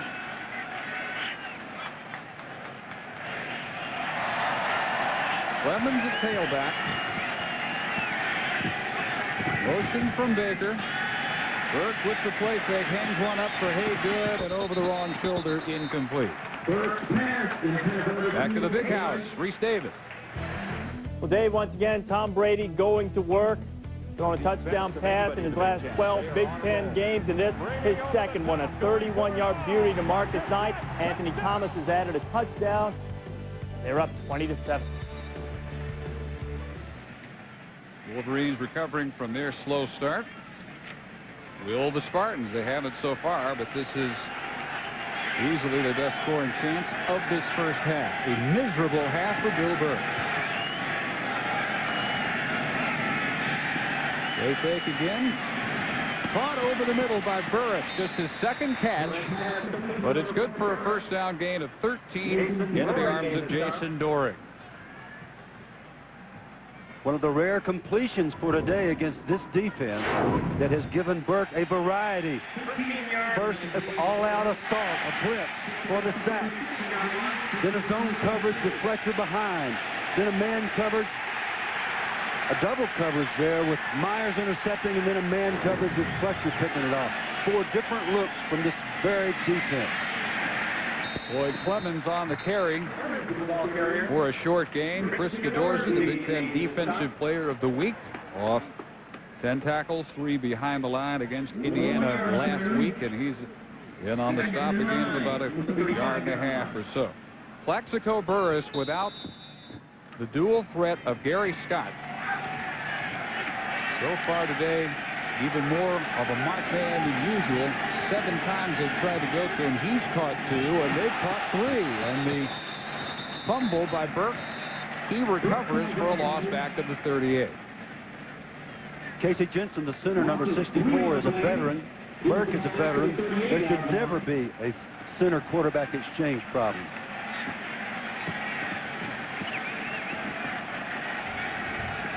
Guy out there at 6'6", with only 2 catches for 22 yards, 2 interceptions by Fletcher, the other by Myers. You have to think they've got to get to him deep at some point. Now, as good a time as ever. They need 12 yards on 3rd down. It's coming. And thrown just before he got nailed in the general area of Haygood. Another successful safety blitz by Bobby Myers. It was the safety and everybody else. And what Wisconsin has discovered is that Michigan State does not have an answer for that blitz. A good offense has to be like a good religion. You got to have an answer for everything. When they bring somebody through every gap, they don't have a pickup scheme. They don't have an audible or a hot scheme to compensate for it. And so Burke's going to see that over and over until he finds a way to compensate. Well, they're going to get Paul Edinger out. With this 35-mile-an-hour wind at his back, he'll try a 55-yarder. His career best is 54. Virtually no angle. Burke the holder. Kick has enough behind it, and it's good. It is good. Edinger with a career best from 55 has the Spartans on the board. Be sure to attend Nicarlo's Arminetti Fall. And only one. Sample over 300 wines in every. Santana Moss takes it at the 28 and then knocks down at the 29. Here's Werville. The defense forcing Henson first into a poor pass the previous play. This time he's looking right at Testo, but doesn't see him. He's I mean, looking right at him and doesn't see him, but doesn't get rid of the ball. Throw that thing away and get 46-yard field goal attempt. The wind to the back. The kick is blocked. Blocked in the middle of the line, and Illinois escapes without giving up any points. I believe it might have been Wakefield again. He is receiving congratulations, but Think about. Feel passionate about. Opportunity. You saw Tim Kish there, super excited. His defense doing a great job. Keep Where there's something for everyone. People think I live a pampered life, but I work hard to keep up my business. For example, no matter how late I was out the night before or how much I want to hit that snooze button, I always manage to wake up first thing in the morning and catch that 11 a.m. Sports Center. Powering up. You got it. 3 homers in 3 days. Fernando Tatis starts the season. It's not easy, but it's all about commitment. They break the shutout on a 55-yard kick by Paul Edinger. It's 23-3, 2:04 remaining in this first half. Edinger, like Pasetsky has done when he's kicked left to right, powers this. Man, does he ever. A good 8 yards beyond the end line that time. And let's check in with Reese Davis. Dave, coming up at halftime, we're calling it Shakedown Saturday, and they're already stirring the pot big time in Stillwater as some teams go on the road in hostile environments. And classic Big Ten with the weather you guys are getting in the Midwest. And also, we'll check in with the game day crew down in Austin for Texas and Nebraska. John Makovic here. We do all of that, all kinds of scores and highlights at the half. All right, 1 of 3 in the Big Ten today, matching ranked teams, all Wisconsin in this first half. Ron Dane has had big numbers. Ron Dane with the carry. Short yardage here on first down. Regional action coming up on ABC at 3:30 Eastern. Headlining the day, here the Big Ten. Number 2 Penn State at number 17 Purdue and Drew Brees. Number 3 Nebraska taking on 18th ranked Texas in Austin. Stanford visits USC in the Pac-10, and North Carolina takes on Maryland in the ACC. Check your local listings for the games in your area, or make sure you can see them all by ordering ESPN Game Plan on pay-per-view. Game day crew in Austin, their first trip ever to the state of Texas. That is the way you wanted to dress. Leave the Hawaiian shirt at home, unlike the gentleman we saw earlier. Hey, I would not want that thing on my head. I don't care how cold it is. That would work, though. No, I wouldn't want that thing on my head either. Give me that toque right there, just that plain old hat. Gracious, you know, people put funny things on their heads. Now that I think about it, I wouldn't want the rainbow wig on your head. That's some of the things that are on Corso's hit. Now, that's the all-timer. That is a skunk, folks. That is a flat-out. That boy's got a skunk on his head. Look at him. He's a mess now. Yeah, and he's got a kazoo, and I doubt he even realizes any of the above. Right here in Wisconsin, he's ready for this thing. All these badgers and these cheeseheads having fun, though, that's for sure. Dane on 2nd and 8, big room. And another foot race. Cut down by Newsom at the 40. 18 yards for Ron Dane. Shredding the best run defense in the country. They just flat are blocking them. Chad Coons again leading the way. Good job by the entire left side. When you see that happen, the whole offensive line and the tight ends have to do a good job. I probably hadn't done justice to the tight ends. Good job by Retzloff there, number 87. 16 carries, 139 yards, and unlike last week, we are likely to see quite a bit of him in the second half today. Fake to Dane, give on the reverse. Bennett with 2 markers now. And they may be looking at Chris McIntosh. You think they may be looking at Chris? Chris has already started proclaiming his innocence. He hit the guy right in the back. He just couldn't resist it. His job is to loop around, get in position in case the defender turns toward him so he can block the front of him. Chris said, he didn't turn around, Coach, so I just hit what was there. What was funny was his reaction. The guy's 8 feet tall, he weighs 1,000 pounds, and he would like to disappear. Well, good luck on that. Yeah. 6'7", 310. Dave Ryan? Well, guys, Barry Alvarez has one theme long running here in Wisconsin. That is not to flinch if momentum changes. He's a firm believer momentum will always switch back to his team. Case in point, Ohio State this year, his team down by 17. The batters didn't lose their cool. Busted loose for 42 straight points. This is the opposite, though. Michigan State gets the field goal, playing better here. Got to watch out in the second half how things can go with the Spartans. Not much wrong with their first half here. Final minute. Dane thought he saw some room on a cutback alley, not a whole lot, and he's down at 26. Robert Smith and Chase Saylor combining on the tackle. And if Dane looked a little cautious right there, took a timeout, that's the second timeout Michigan State has taken. 51 seconds remaining first half. Spartans hoping to have it one more time.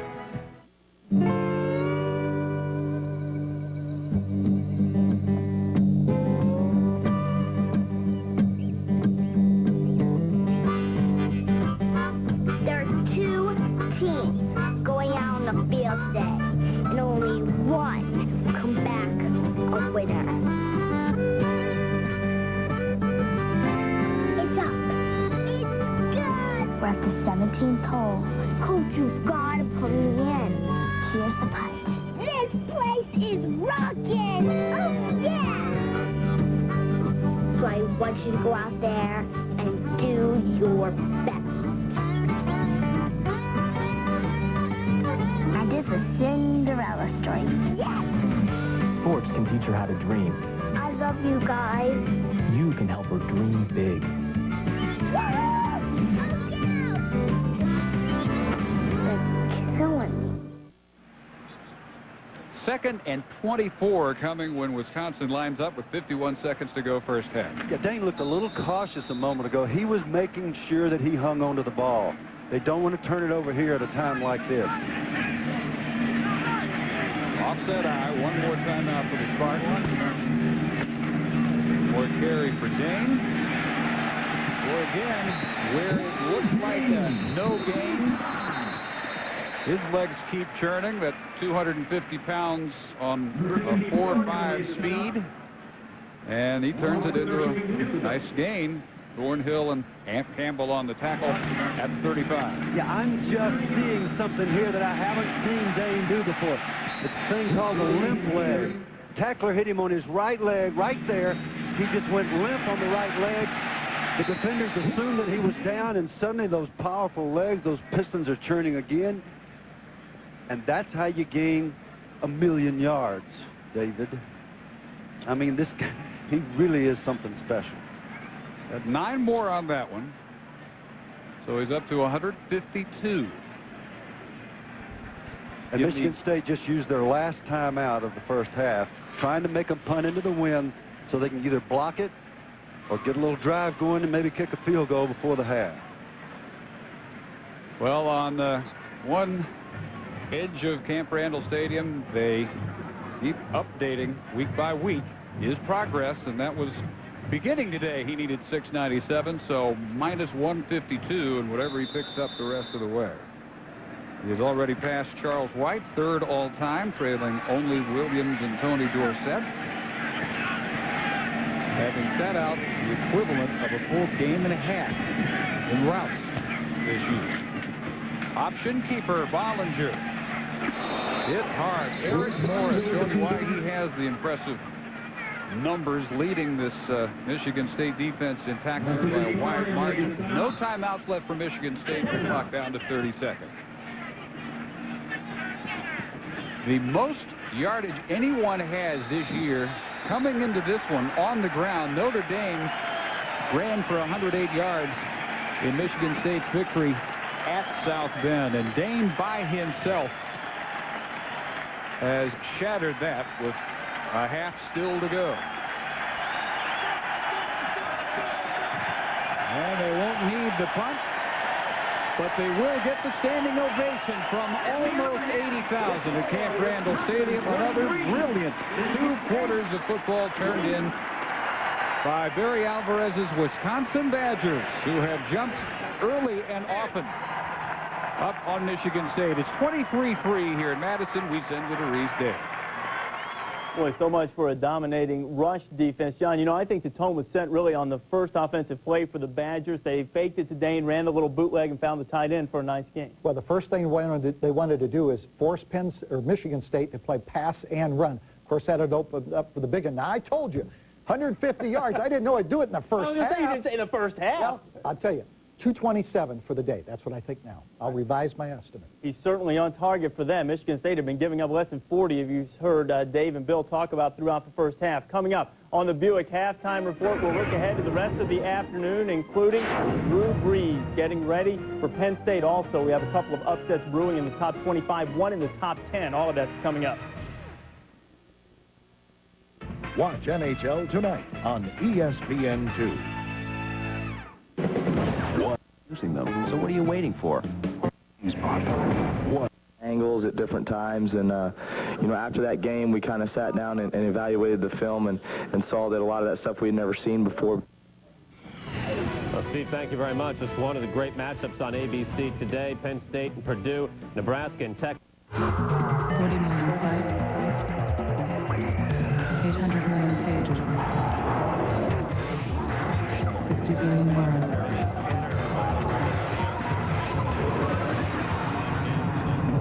One search engine that prioritizes, categorizes, and organizes it into neat little folders.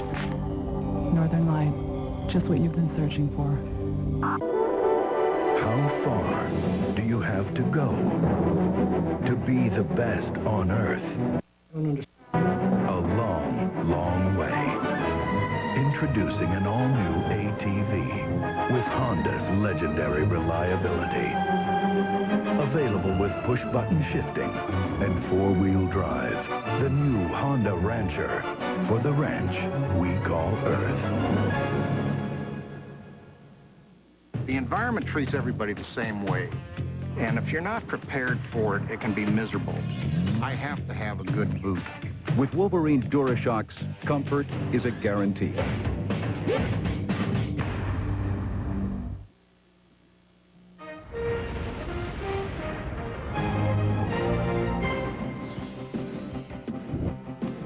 This halftime report is presented by Century by Buick, a luxury car for everyone.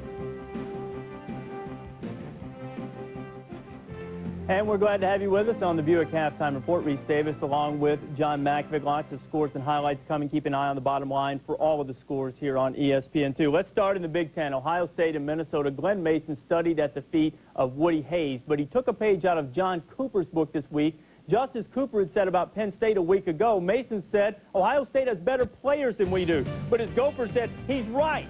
Team with the best players doesn't always win. First series of the game, Billy Cockrum picked off by Nate Clements going the other way.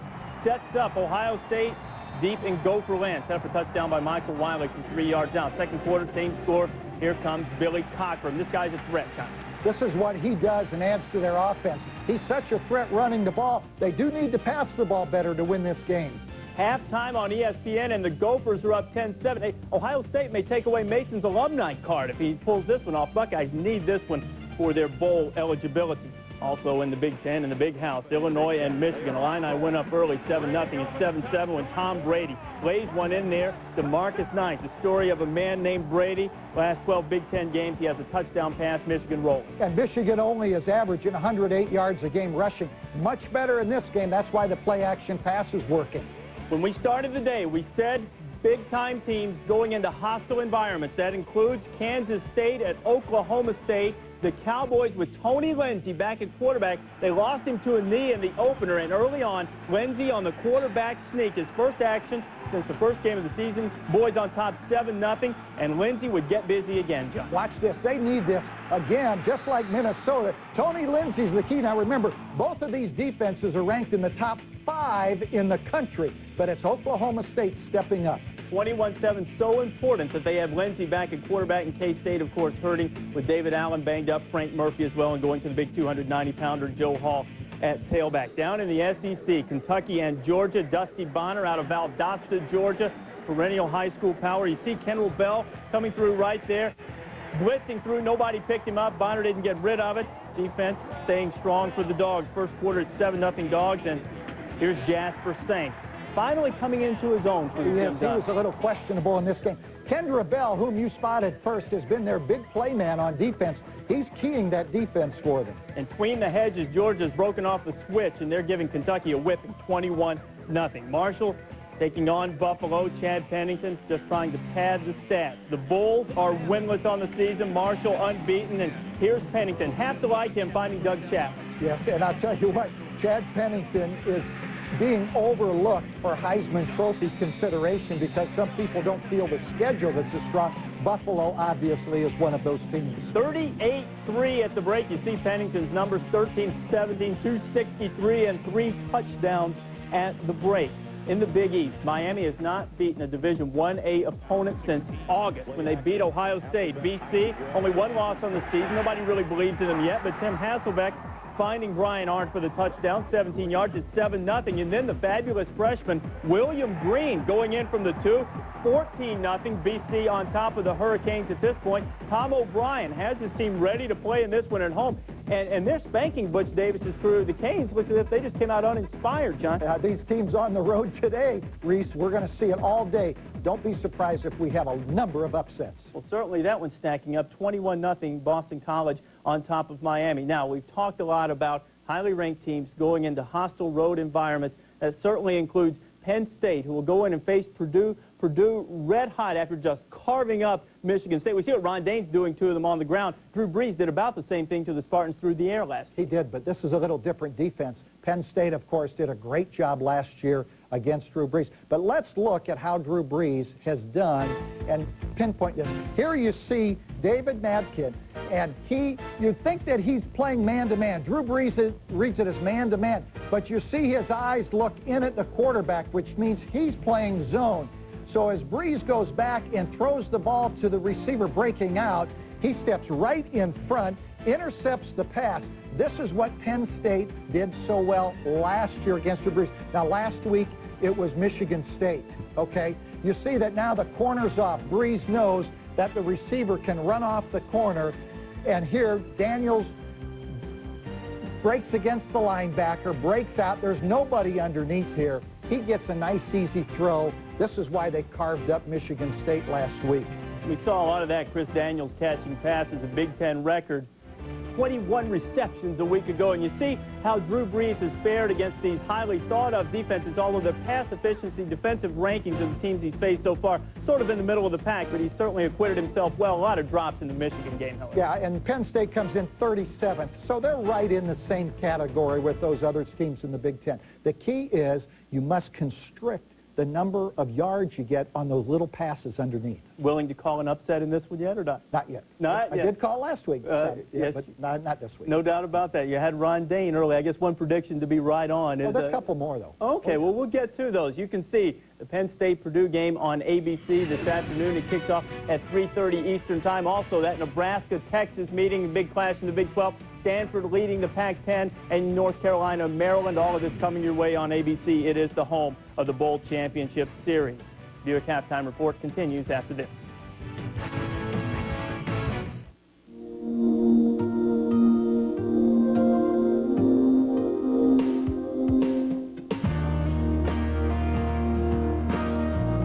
The inspiration for the new LeSabre didn't just come from a research center or design facility.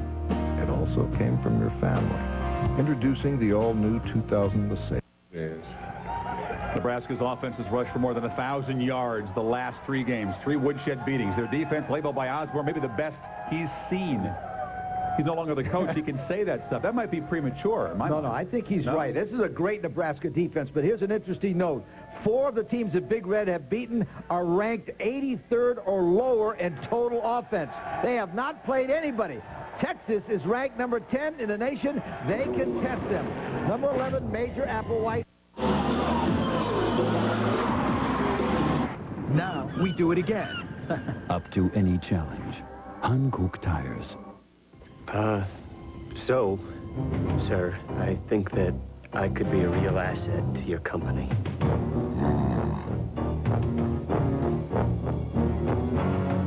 Jenkins, I think we can use a man like you. Thank you. Oh, thank you. For about the price of an ordinary hotel, Residence Inn offers you a living room, too, just in case you need one. Residence Inn by Marriott. Room to relax, room to work, room to breathe. Earlier this week, Nebraska offensive lineman Dominic Raiola said, "I hate Texas. I even hate that song." John, you know a little bit about the budding rivalry between Nebraska and Texas. Well, we'll hear that song plenty today. The one thing that I think Texas has in their favor today is that stadium, those fans. They've been waiting for the Nebraska Big Red Huskers to show up there for several years. I think that's a big point for them. And they were also out early in Austin to greet our College Game Day crew. Chris Fowler, Lee Corso, and Kirk Herbstreit are standing by. Chris? Well, it's a gorgeous, breezy afternoon in Austin, Texas, for the first visit here by the Cornhuskers since 1960. They're expecting the biggest crowd ever to watch a football game in this state. What's really in the air for the Cornhuskers is revenge. No team has beaten Nebraska 3 straight times since Oklahoma did it in the 80s. And last year, Texas went up to their house and stole something very precious, a 47-game win streak. They put Mack Brown on their shoulders, and they struck up that fight song. There's a big-time payback factor in this game. I mean, for offensive line, because we didn't have a real good game, and for this team, because we lost.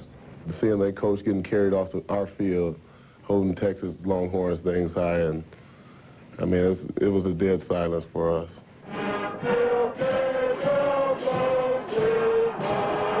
I think that's going to make them come out at us even harder because they don't want to lose us another year. But we just got to go out and play hard against Nebraska and not be intimidated by them being Nebraska. I speak what's on my mind, and I think it's on every player's mind. We seek revenge. Nebraska's offense has looked vintage, more than 1,000 yards rushing the last 3 games, a big change from a month ago. Eric Crouch, very determined quarterback. His fumble against Texas last year might have keyed the Longhorns' comeback.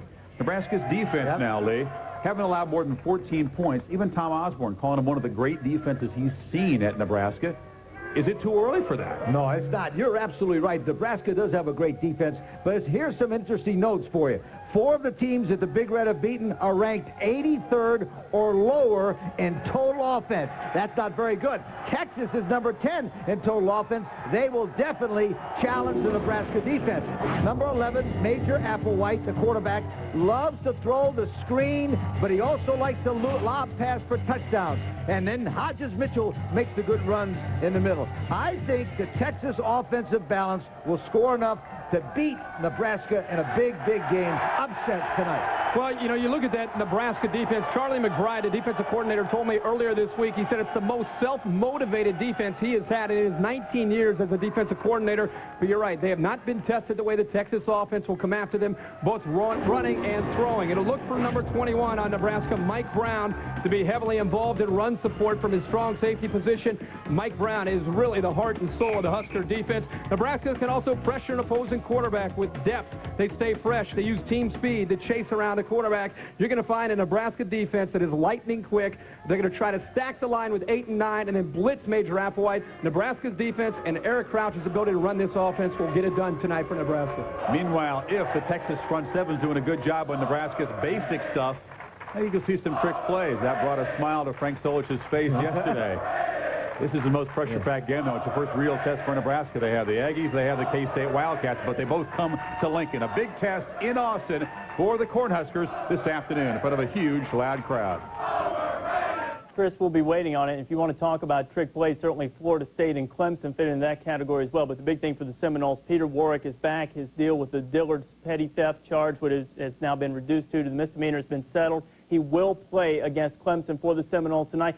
That threatens to upstage Bowden-Palooza, Bobby against Tommy, as Bobby goes for number 300. Well, of course, it's a big game and a family game. You know, I have a son, too. He's 22. And although we didn't coach against each other, we played a lot of golf against each other. I was always so proud when he beat me, but I never let him win. Bobby Bowden going for number 300. You know, Joe Paterno just got there. Before that, Bear Bryant, the last one to get there. This is a milestone maybe we take for granted a little bit sometimes. You can see if Bobby can beat the Sun tonight on ESPN. Kicks off at 7 o'clock Eastern Time. The Seminoles and the Tigers from Death Valley. We're back on the Buick Halftime Report with an update from K-State and Okie State after this. I've been the New York Giants public address announcer for 42 years. Here you are, Mr. Shepard. Thank you, Mary Johnson. But I've never seen anything like this NFL.com. Team reports, chat sessions, and best of all, oh, excuse me for a moment, carried by Barber. First down, Giants. Real-time, play-by-play. Ah, technology. The new album from Tonic, Sugar, featuring the hit single You Wanted. Mistake happened. As we look at our first half highlights, when that mistake happened, many people thought, oh, all right, this it. It's back to the old days. Cockrum just doesn't throw the ball outside. Universal Records. Ken's Tonic on tour now with the Goo Goo Dolls. To order by credit card, call 1-888-396-7789. Get a free Tonic poster with each paid order. Must be 18 years of age or older to order. Welcome back to the Buick Halftime Report. K-State on the road in Stillwater. Oklahoma State went up 21-0. K-State had a 21-7. A little throwback. Jonathan Beasley to Quincy Morgan, 17 yards. After the Cowboys scored on their first 3 possessions, the Wildcats have scored on their last 2, and they're back in at 21-14 about halfway through the second quarter. Wildcats have gotten on the board against Georgia, but the Dogs still on top of Kentucky, 21-7, also about halfway through the second quarter. And in the ACC, North Carolina State and Duke. Carl Franks has the Blue Devils getting it together. NC State's been all over the map all season. They're down by a touchdown at the break as they play in Durham. Don't forget everything that happens today on Residence End College Game Night tonight at midnight Eastern Time. See anything early that's piqued your interest, John? Well, only the fact that the big games are on the road for the ranked teams, and we'll have to see how they play. That'll be Road Warriors if you're going to compete for championships, conference championships to be settled. All of that's coming up, and we'll talk more on the Buick Halftime Report after this. Do rich people... The light bulb. For centuries, stunts like eating glass and swallowing swords have been a part of carnivals and sideshows and, of course, hospital emergency rooms. But how do they do it? Is it magic? Is it willpower? Price. It's the first limited edition that isn't limited to the rich. The new Century 2000 by Buick. A luxury car for everyone. When the classroom isn't fit to sit in, the school runs out of books, and the teachers run out of answers. All that's left for 6 students... I'm sick and tired of never being listened to. ...is to put their lives on the line. Unless he took over the school. Payback's coming. To show the world the light. It's gonna blast. This all began because of the conditions of our school. They're coming in. This is the end for you. It's just the beginning. Light it up. Rated R. November 10th, only in theaters. Someday, there will be no Alzheimer's. At the University of Wisconsin-Madison, we're searching for the cause. Someday, We'll treat childhood genetic diseases before a single symptom appears. And someday, chronic depression will be a thing of the past because of what we're learning today. The University of Wisconsin-Madison. It's going to be a great century. Buick halftime report continues. 2 more games coming up here on ESPN2. Mississippi State trying to go 7-0 for the first time ever against LSU. That's followed by Colorado State and Wyoming at 9 Eastern. John and I here throughout the day. We're going to get you back out to Madtown. Badgers up huge at the break.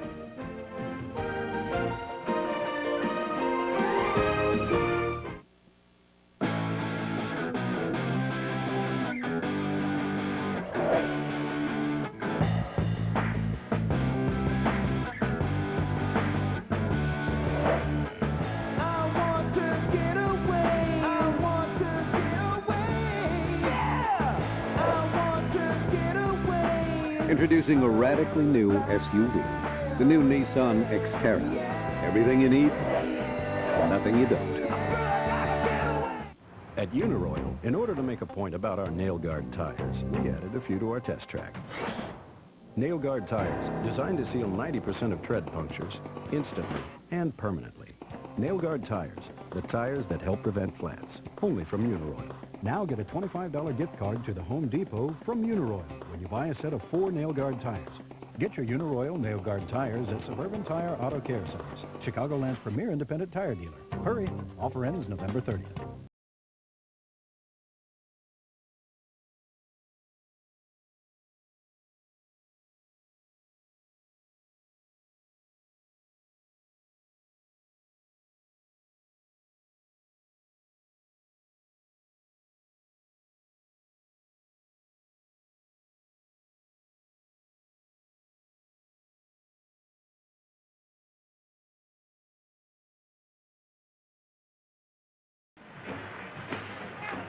This game expected to be close, and it's anything but. It's never been close. Wisconsin jumped on Michigan State early. They lead here at the half, 23-3. What more can we say that we haven't already said about Ron Day? Well, I think we can say this. I've seen him a lot of times the last 3 years. I have never seen him as quick as he's playing football right now. He's doing everything to precision. He's running well. He's reading his blockers well. He himself is blocking well on the rare occasions when that's required. I think he's making a statement about the way he wants to wrap up his career here at the University of Wisconsin, and I think it's very likely, watching him now, and with this O-line, he may just very well achieve all of his goals before he's through. Well, the immediate question is, what will his final rushing total be today? He's already at 152, including touchdown runs of 51 and 15. And on top of their 20-point lead, the Badgers get the ball to begin the third quarter. Returning, Nick Davis from the goal line breaks a nice one out to the 35-yard line. Returns the ball to the 32-yard line.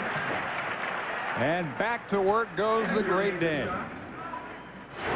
You see a little bit of everything right here. Good blocking on the sideline, getting him down and show his speed, getting him down the field. Here, Chris Chambers, 88, blocking on the backside of a running play. Chad Coons making the kick-out block. Oops, excuse me, Bill Ferrario's in the way. Bill, if you'll pardon me, I'm going to run on down the field. His own blocker couldn't stop him. On his first carry of the second half, right at about 5 yards, we go down to Dave Ryan. Well, Dave and Bill, at halftime, the Wisconsin coaches were very direct with their team. This game is far from over. Michigan State has come back on a lot of good teams before in the past. We need to play a complete 60-minute game today. Let's look for a lot more pressure defensively from Wisconsin against Bill Burke. They think they can really rattle them, cause more turnovers, and really put the Spartans away. They have found the secret somehow, Bill, of getting everybody to focus. They have a rule, no matter what happened the previous week, you have 24 hours to celebrate or dwell on it, and then you turn your attention forward. Ron Dane forward to the 46 of Michigan State. Eric Morris stops him there. Dane at 170 yards. Bill Ferrario got in the way on one of the first half runs. He does just the opposite, number 60. Boom, right up inside, blocking that middle linebacker on the power play. Double down with the tight end and a tackle, kick out with the fullback, and lead up in with the backside guard. Plain old power football, Big Ten football, and Ron Dane football.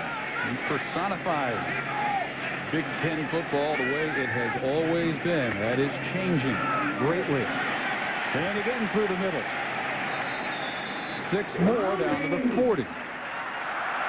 Josh Thornhill, Eric Morris on the tackle. Wisconsin came into this one of only 3 teams in the league running for more yards than they are throwing for this year. Demetrius Brown, who's sort of come into his own as a contributor here, makes one of those Susan B. Anthony blocks on the corner to the right of your screen. Looks like a quarter, but it's worth $1. He just sort of fell at the feet of the defender, but it worked because Dane got by him so fast. I wonder where you're going with Susan B. Anthony. I do recall that. That's why it didn't work. People didn't believe it was worth $1, but it was. Dane will be marked about a yard shy.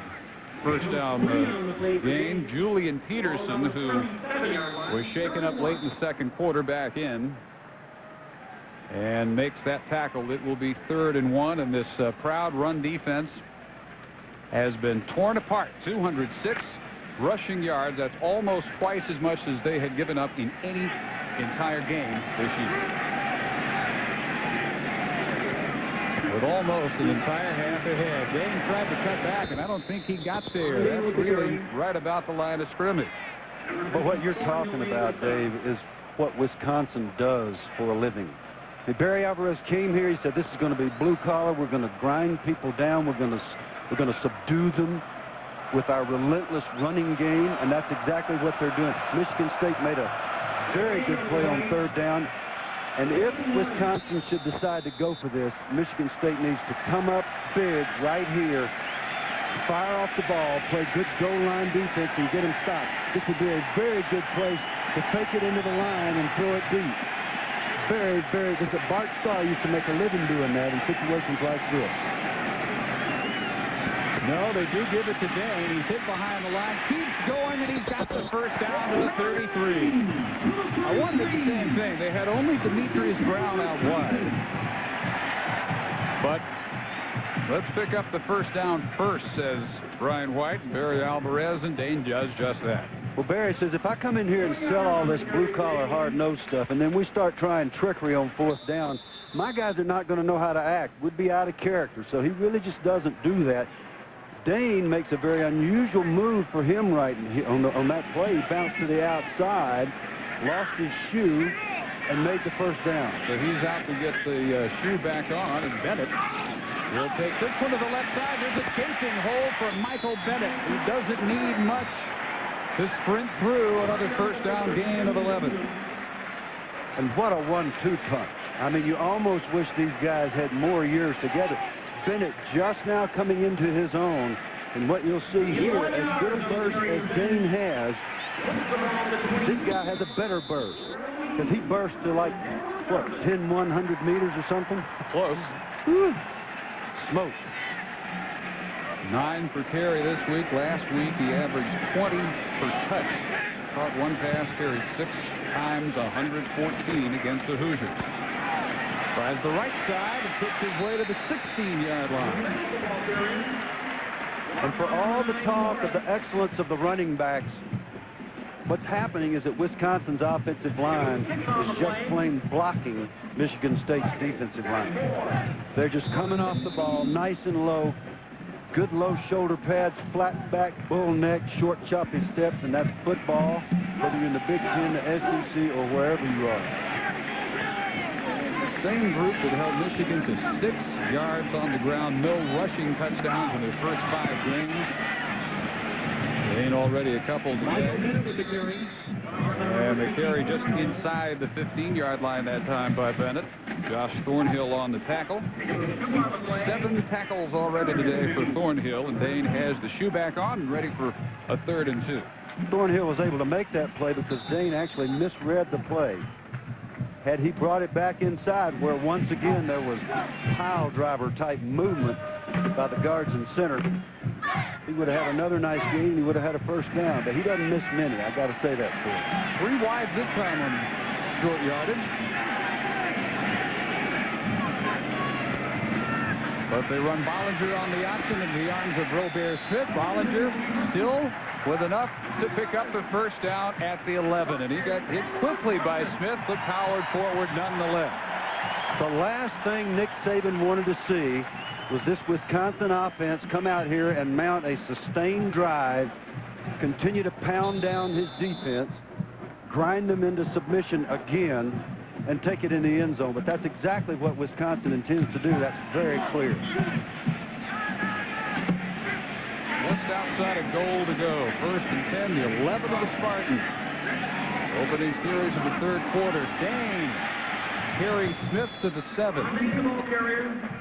And really, Robert Smith not having a bad day. The combination of strength and quickness really had Wisconsin worried. They haven't played a lineman with his combination of gifts yet this year. Well, he is getting the test of his life because he's lining up on big Chris McIntosh, and they got those tight ends over there. And Wisconsin's running almost exclusively to the left and just knocking them back. 6 tackles so far for Smith. Dane on 2nd and 7, piled up. That's about as well as the Spartans have impersonated their previous selves all day. Impersonated their previous selves? Oh, you're the master, David.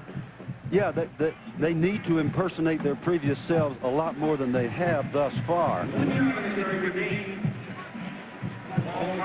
you got to understand, too, that...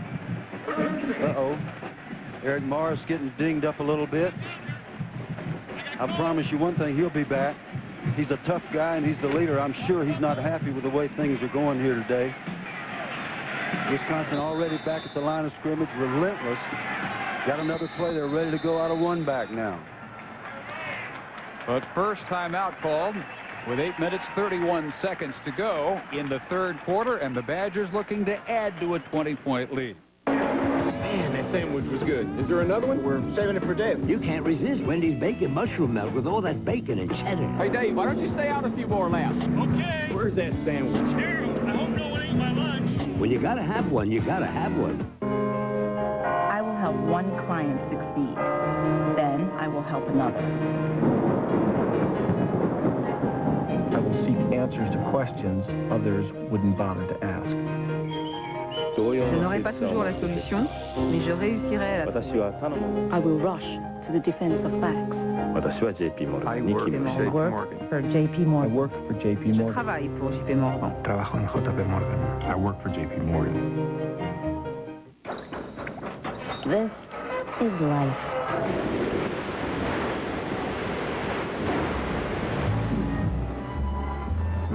This is getting every mile you can out of life. And this is how you get there. Kelly Charger high-performance tires are engineered for long mileage. Of course, that's no guarantee you'll live harder or go farther. Just an invitation.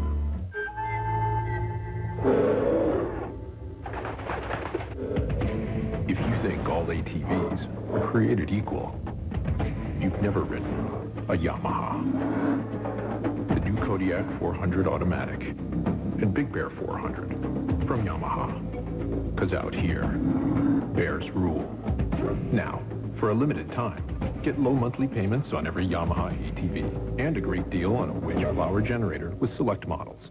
He prowls the streets in search of victims. Stop the car! And for every clue he leaves behind, he collects one souvenir. We murdered St. Mark. The Boat Collector. Rated R. Starts Friday, November 5th. 8:31 to go in the third quarter. This drive has gone 12 plays, 59 yards, 6.5 minutes. Michigan State called time to talk about what to do on a 3rd and 6 against this relentless Badger offense. On the march, Bollinger guns it to the end zone. It is caught, not quite for a touchdown, though, by Chambers. He turned back at about the 1-yard line, and just inside the 1, he's hit by Ronaldo Hill. It is enough, though, for first and goal. And what Michigan State decided to do was to blitz, which put big Chris McIntosh on an island by himself against Robert Smith. A token rush by Smith.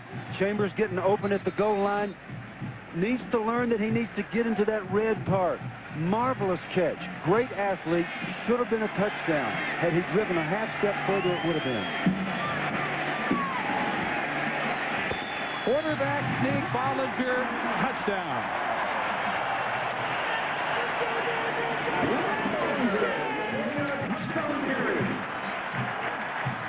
And the big thing about this, other than the obvious, David, is that this drive was into the wind. You come out and take 7 minutes off the clock with your offense, put up a touchdown, take the score to 30 against the wind, you have pretty much deflated your opponent's thinking about ever trying to come back. Something really big will have to happen for Michigan State. That's clear for anybody with a brain. Kosekski stays perfect on the afternoon. Moves it to 30-3. Bollinger finishes off a 14-play, 65-yard scoring drive to open the half. This is the face of erectile dysfunction. So is this. And this. Fact is, 1 in 3 men have some form of ED, a medical condition also called impotence that affects men of every age, race, and background. What else do all these men have in common? They all faced up to their problem and got help. If you're experiencing ED, there's no need to hide your face. Just talk to your doctor. It's the best way to get educated about ED and how to treat it. The river. I dropped my Bud Light in the river. The river? Not the river.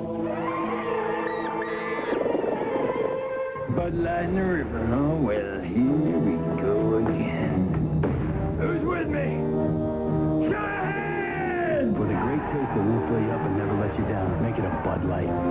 Yeah, I don't know. I think I kind of have to pinch myself sometimes, and you know, it doesn't even really seem real at times, but it's just something that if you would have said to me 10 years ago, you know, you'll be starting in the Big Ten and have some of the opportunities that I have, I wouldn't even probably believe you, but I think that it's been something that's just been great, and I'm just enjoying every minute of it. Well, he should. He is on his way to going to 4-0 as the starting quarterback at Wisconsin. Scott Kavanaugh started the first 4, missed 2 with an injured elbow. Bollinger has made this Wisconsin offense even more devastating. And to add to the Spartans' miseries, they're pinned back at their 7-yard line where Haygood finally desperately jumps on that kick.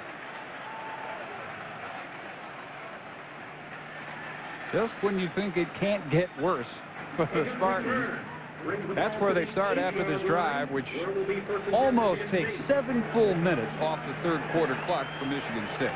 That's right, and it's so important for a guy like Bollinger, who has very little experience coming into this whole experience, to be surrounded by veterans and to have so many weapons that he works with. And he's done a great job with them, but he's gotten a lot of help, too. Spartans with 2 tight ends. Go to Lloyd Clement for no gain. Cliff DeDorsey, the senior captain from Wausau, their leading tackler for the year. Dave, you remember a year ago, DeDorsey wasn't even starting when we came here. He takes over a year ago. Excellent read here. Runs through his gap. He has a gap responsibility, and he has the privilege. Sometimes when a guy has good instincts, the coaches allow him, rather than to throw, they allow him to run through that A gap, and he made the hit in the backfield as a result. That's why that happened. Instinct. They're holding the Spartans at about 3 yards per first down. The Badgers are averaging better than 8 yards per first down. Burt from his end zone. Dropped wide open was Ivory McCoy. And let's check in on Ohio State, Minnesota. Reese Davis. Well, Dave, Austin Mockerman in there at quarterback in replace in place of Steve Belisari, and Buckeyes wanting something out of their tailback, and they're getting it from Michael Wiley. 44 yards, he'll sprint it right through the guts of the Gopher defense. Ohio State on top now 14-10, and Michigan has just scored again. The A train going in, extra point pending, is 26-7. Ohio State, no sure bowl thing yet. They've still got a lot of work to do. That'll help if they hang on to Minneapolis. Burke again from the end zone. On the roll, Burris with the catch short of the first down at the 15-yard line. So after they watched the Badgers hold it almost 7 minutes, they go quickly 3 and out. Everything that you can think of that you don't want to happen is happening, not to Michigan State, but they're inflicting these things on themselves by dropping balls, not getting the necessary yardage for first down, just about everything you can think of, and now they're punting the ball again. Well, snap, Jared handles it at his goal line and off the side of the foot. Does not get a bounce either, and it's out at the 47-yard line. It goes only 32 yards, and the worst thing about that for Jared, he had the wind at his back. Did not take advantage of it. Nick Saban's team falls 52-28 in West Lafayette last week, and they're down 27, middle of the third quarter here today in Madison. And they got one of the best punters in America punting with the wind, and he shanks the ball. That's the work Dane for 5 yards. Ron Dane.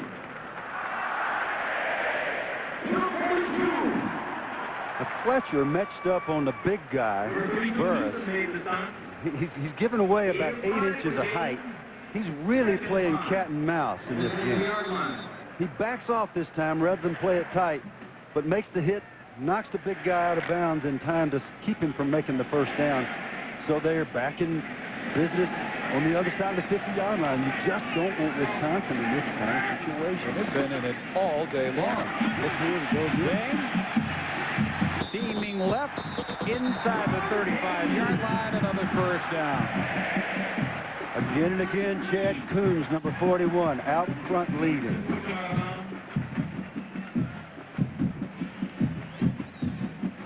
If you had to pick one thing that Ron Dane does the very best, McIntosh 75, Chad Coons out ahead.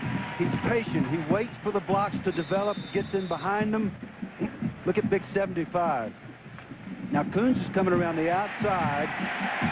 He gets almost bumped off, and then he gets into the act. Just keeps knocking Hill down the field, Dane right in behind him. Cracks 200. On 28 carries, 6:08 still to go. Third quarter. Hit behind the line of scrimmage this time, though, as Jabari Hendricks, junior from Detroit, a junior college All-America, had good penetration. K-State and Oklahoma State, that's a good one, Reese Davis. You bet it is, Dave. Wildcats making a living, coming back on the road. Did it to Iowa State earlier this season. Now it's 21-14 in the second. Jonathan Beasley finding Aaron Lockett, freshman All-American last year, and we are tied at the break. Basketball, you call that a game of runs. Straight touchdowns early by the Cowboys. Wildcats have answered. Lost the 2 that time for Dane. Second down and 12. Bollinger not going to the air very often today, but he is accurate when he does, and the catch is made by Chambers. Brooks last week 9 of 10, Bill, and today 5 out of 7. He throws when he wants to throw, and when his coaching staff wants him to throw. When you're throwing on 1st and 10 or 2nd down, and you're not throwing on 3rd and 14, that's a whole different ball game. So he'll have good percentage of completion in these situations because of the way he's coached and the way this offensive machine is working on all cylinders. 3-step drop. That ball tipped at the line of scrimmage, and a marker down. They're going to call Ronaldo Hill, but the ball had been tipped. Yeah, they'll probably pick those flags up. They should, because the ball was tipped. As soon as the official up front tells them that the ball was tipped, they'll pick up the flags and wave it off. You can't have interference on a tipped ball. Dave Perry, the head of the officials for Big Ten football, does an excellent job of rating and grading these guys. We have no flag on the play. Ball is tipped at the line of scrimmage. Fourth down. Unfortunately, Dave has not been working with the fans. They do not understand the rules unless... Well, Jim Lapatina did an excellent job explaining that rule, and it was obviously called correctly, and they're going to keep Bollinger out there on 4th and 6. And here again, if you're Michigan State, you don't want to see these guys going for it on 4th and 6. Please kick the ball or something, because they're just clicking the ball. Chambers in motion. Bollinger looks up. Chambers makes the catch. Dragged. Hill inside the 20. Still going. First down at the 17-yard line, where Thomas Wright finally wrestles him down, a pickup of 12. Weapons, a variety, receivers, blockers, catchers. Watch Chambers here, inside, 360, back outside. Great hands, concentration, secures the ball, first down. Like I say, it's clicking. Everything's clicking. Chambers included. Dane, who has extended his Big Ten record now with his 11th career 200-yard day, adds 8 more. That includes his bowl history. Morris making the tackle. Obviously a big edge for Brooks Bollinger and any coach's son is you grow up around the sport, you understand the highs and lows, and you come in with a little head start in terms of overall intelligence in your sport. Brooks says that's definitely been the case. I think growing up it was huge, just being around the game and being around him and how supportive he was for me and stuff like that. I think it made all the difference for me. I don't know where I'd be, without that influence or without being around the game that much. So it helped tremendously. And again tries the middle. They'll mark him down at the 8-yard line, down to Dave Ryan. All right, guys, thanks a lot. And this is Rob Bollinger, Brooks' dad. And a moment ago, we just heard Brooks talking about your role as a coach at North Dakota, the offensive coordinator, while he was growing up. How much did it help him to become the great player he is right now? Oh, I think it didn't hurt to be around the field and around the team and around the office, but really the high school coaches he had, they deserve a lot of the credit to give him a chance to play. Barry Alvarez calls him a gym rat, like a football field rat. He just loves being here, the first guy on, the first guy off. They have to drag him off the field. Does he have a lot of fun, and did that really help when he was growing up, you think? He loves the game, and he's very fortunate to have a great opportunity here, being a great program, great guys, great coaches, and let him do what he can do to help the team. Does this exceed your wildest dreams? Redshirt freshman starting in the Big Ten, possible Rose Bowl this year? No way.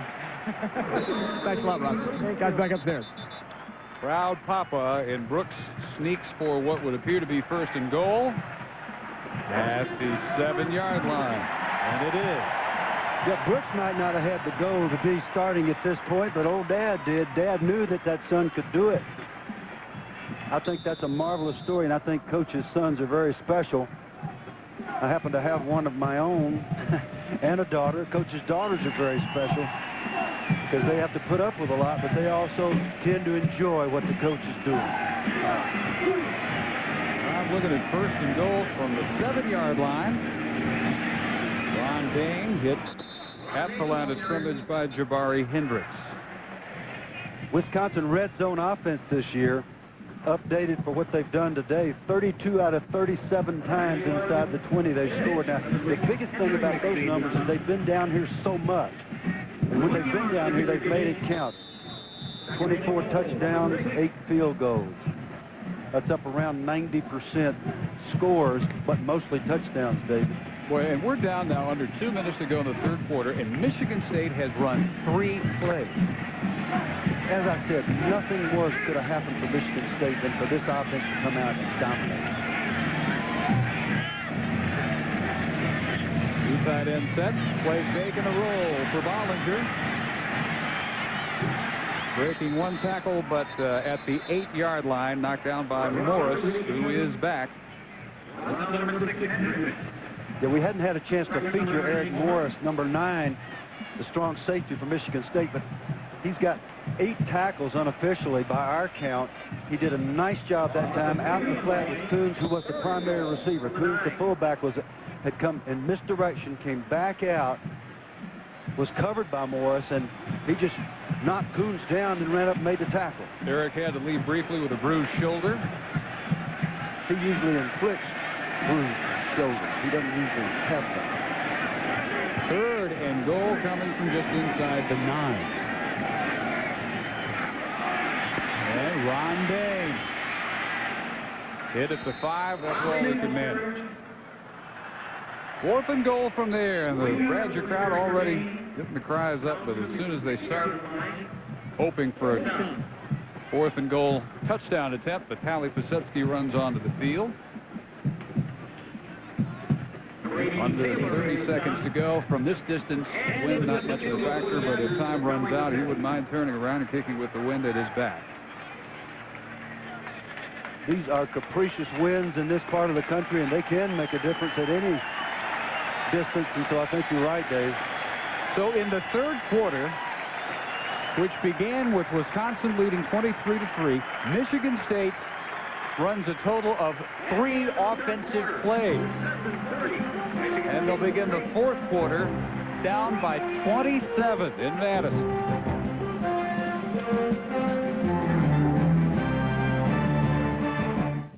NFL Primetime, Sundays at 7:30 on ESPN.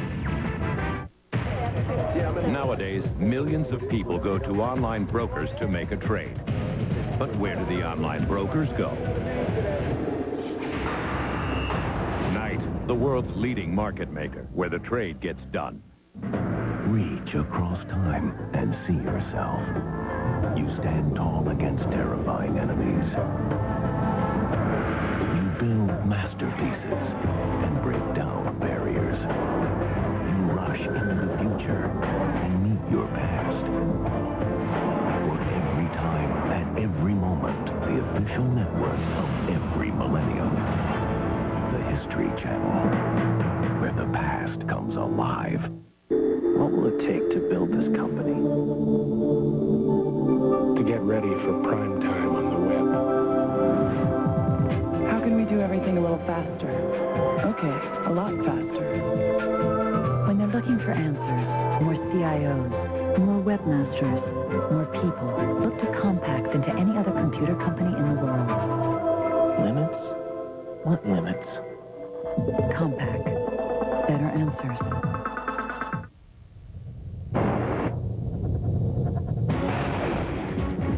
This is power. Unstoppable power. The power in new Duracell Ultra, the most powerful alkaline battery in the world. The power for more pictures, faster flashes, more sound, and ultra performance in whatever it powers. New Duracell Ultra. More power, more life. This is life.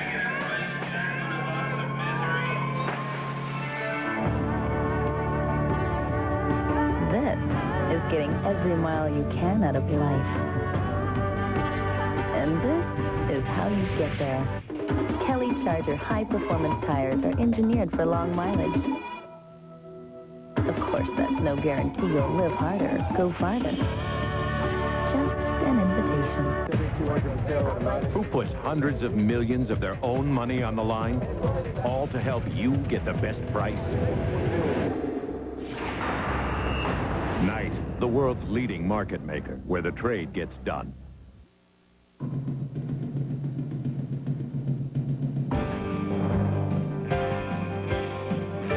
Expected to be close and anything but 30-3 as we begin the 4th quarter. Dave Barnett, Bill Curry, and Dave Ryan at Camp Randall Stadium, where Vitaly Pisetsky will line up a 24-yarder, which is also good.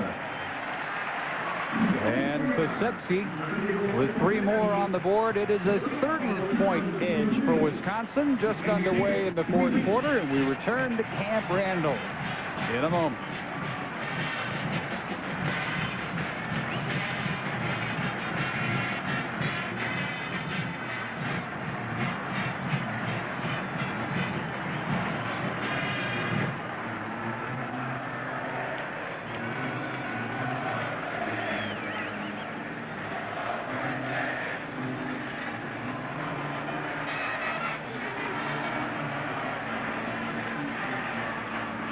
Right back again in Madison, 33-3 Wisconsin.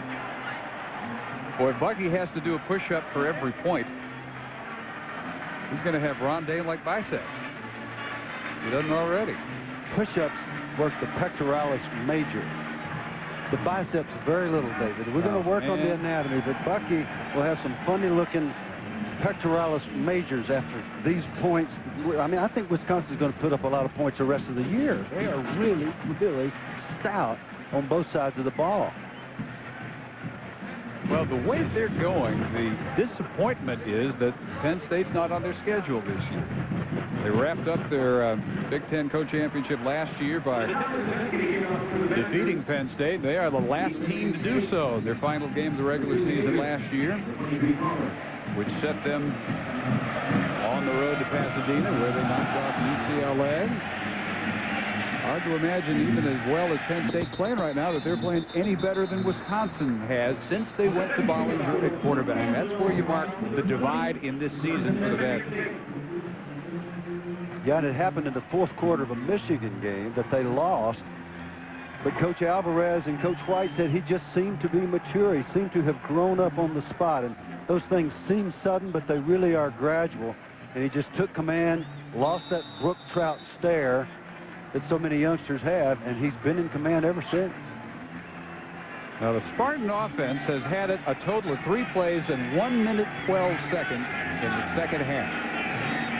They opened the 20 with T.J. Duckett, the lone setback. Baker in motion. Fake went to Duckett. Burke on the roll and complete for a first down gain of about 11 to the second tight end, Ivory McCoy, and we go down to Dave Ryan. Well, Dave, Wisconsin coach Barry Alvarez has built up quite a walk-on program. 3 senior starters on this year's team began their careers as walk-ons, all Wisconsin natives. Nose tackle Eric Mollick, linebacker Donnell Thompson, and safety Jason Doring all had chances to play small-level college ball or other sports under scholarship, but decided to come to Madison. The coaches say, guys, you can become the contributors if you really work at it, and they've done just that, working their way all the way up the ladder to be starters. Program would not be what it is without the contributions of the walk-ons. That's true seemingly every year. Duckett has impressed with his straight-ahead power running. He's up near the 40. Jason Doring, a big hitter himself, takes the blow. In Wisconsin, there's so many big guys, farm guys. I don't know if the farm has anything to do with it, but they're large.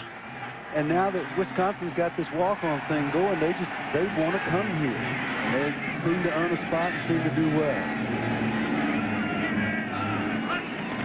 Herb Haygood in motion.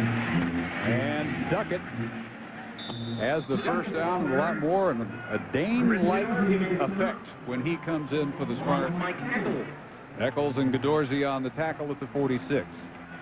Looking at the commitment of these walk-ons, too. You turn down something that's a sure thing. We got a scholarship to ABC University. For the hope that you can come here and compete with this outstanding football team and earn a spot, that's the kind of confident youngster you want on your team. That's probably one of the reasons they succeed. Of course, Barry Alvarez, a former Nebraska Cornhusker, another program that has made great advantage of walk-ons. First big gainer of the day by Plaxico Burris. Good for 22 yards. In his head-to-head duels with Jamar Fletcher, Fletcher has 2 picks. And Burris with just his 3rd catch. Yeah, now he has a shoestring to show for it, too. Because that's the only way he got him down here. Burris gave him a heck of a move. That's as good a move as I've seen Burris make. And if it were any other kind of athlete other than Jamar Fletcher, that would have been a touchdown. Overall, 4 catches. 51 yards for Plaxico. Wide open this time at the 25 is Haygood. The replacement for the injured Gary Scott is down to the 19-yard line, and the Spartans trailing by 30 finally with a fairly impressive march going. And back to what we said at the very top of this football game. You give Burke time when there aren't people in his face and give him a receiver that's going to catch the ball, he becomes dangerous. Now, the way he operated in the first half, he appeared rattled. He didn't throw well even when he had time. Now he's doing that.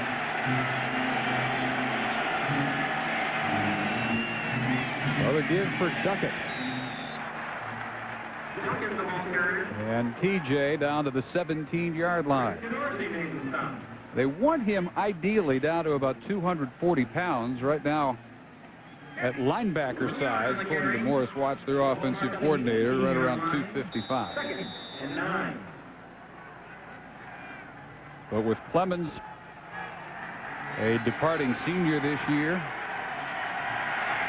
would be the T.J. Duckett running game in the future there in East Lansing.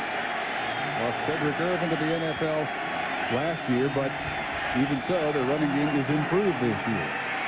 Burke rolling right. The left-hander now has to get that one thrown away under some big pressure. And even trying to throw it away didn't work in the first half. One of those turned into one of his interceptions.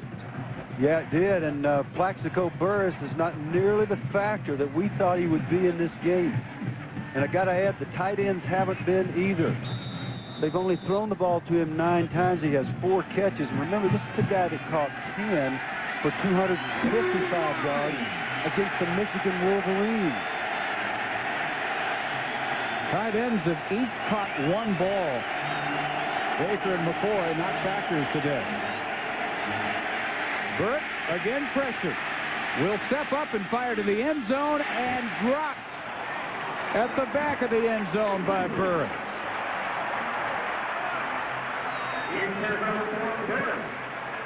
Terrific play by Jason Doring to get that ball out, because that was a touchdown. That was a catch.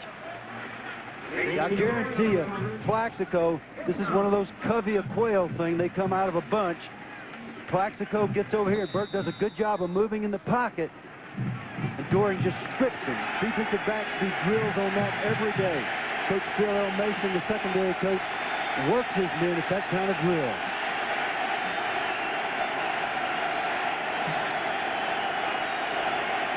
Coming after him with a corner blitz, complete over the middle down to the 11. That is short of the first down marker. Badgers hole. Burris with the catch. Fletcher secures him 2 yards shy of a first down.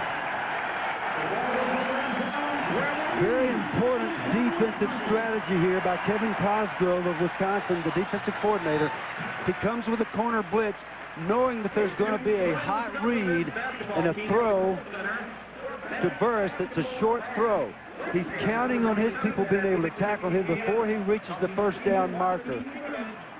And so they ends up being a change of possession. 33-3 at Camp Randall Stadium. Hey, did you see my game-winning catch? 800 call ATT. Boston, right. Hamner over the right side. It'll bring up a long 3rd down to the studios. Brian Kenny. Rich, check in with BC and Miami. Cedric Washington going in from 3 yards out. 28-0 Boston College. Last time BC beat Miami, Doug Flutie was the quarterback. Rich? A long time, Gino Toretta. What's going on? I don't know. They didn't beat us when I was there. This came after a disappointing season this year. Cockrum. Here comes a blitz. Cockrum got some room.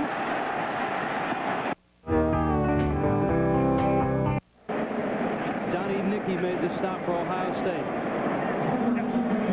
Glenn Mason will send in the punt team. A good series by the Ohio State defense. I think the one invigorates heart and mind, moves body and soul. Cars are our passion. Engineering is our art. Acura. Grandma, I quit my job. What? Done. What about that rent you promised, Mark? Internet. Yeah? The idea is giant, and I can work out of the house. This house? Yeah, I only need a few things. Data ports, meeting rooms, 24-hour business services, and catering. What does this look like, a Holiday Inn? Find out why more business travelers choose us over anyone else. Today's Holiday Inn. ESPN2's presentation of college football is brought to you by Acura. Cars are our passion. Engineering is our art. And by today's Holiday Inn Hotels and Resorts. Wisconsin takes over at their 10-yard line, having outgained Michigan State 321 to 157. More to the point, on the ground, outgaining them 262-57. Bollinger fumbling the snap with a marker down. Right to the play.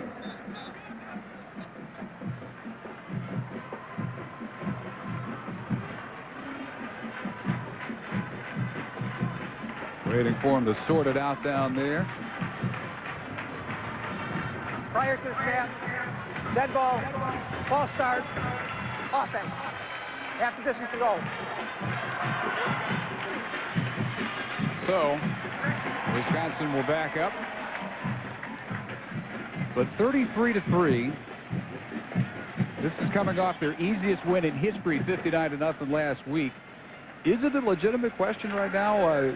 I mean, Penn State obviously has been the talk and the strength of this conference all year. They don't play. They won't be able to settle it on the field. If they were, who would you go with right now? Well, you got to go with a dominant running game. These guys come out here and really said to Michigan State, we don't care that you're number one in run defense. We're going to knock it down your throat. And that's what they've done. And that play right there is what we thought we'd see all day from Michigan State. That's the first time they've really gotten after Dane and gang tackled him. The rest of the way now, Wisconsin hoping that Purdue can knock off Penn State, and if that happens, then they're in first place in the Big Ten, and they are in position to roll again to Pasadena. Well, rolling again to Pasadena is what they love to do, and then they continue to roll when they get there. They win when they get to Pasadena. They got to get by Northwestern, Purdue, and Iowa, but it would seem that they would be able to do that. Of course, Purdue will test anybody with their offense, but this ball control is the kind of thing that gives Purdue trouble. Rondane coming out. We'll see if that's all for his day, but what a day it's been with 214 yards. And Bennett is on. Michael Bennett to the 14-yard line. Dane's 11th career 200-yard day. Early on, he passed Charles White. He is now the third leading rusher in the history of college football. He needed 697 yards coming in to catch Ricky Williams, and subtract 214 from that, you got, 483 with 3 games left. So I guess that's what they'll put up on the outside of the stadium this week. Ron taking his tape off. The guys in white will be happy to see that. Bollinger thrown behind Chambers. Bollinger's pass complete. Number Chambers. And for one of the few times over the last 8 quarters, Kevin Stemke's services will be required. Well, that's right. And Bollinger showed just a little bit of the rookie nervousness that we thought we'd see for the first time in that series. There was a missed center quarterback exchange and then a hot situation with a safety blitz in which he did not make a very good throw. Every one of these experiences is a first for him. So he'll learn from them. It's clear that he learns quickly and well.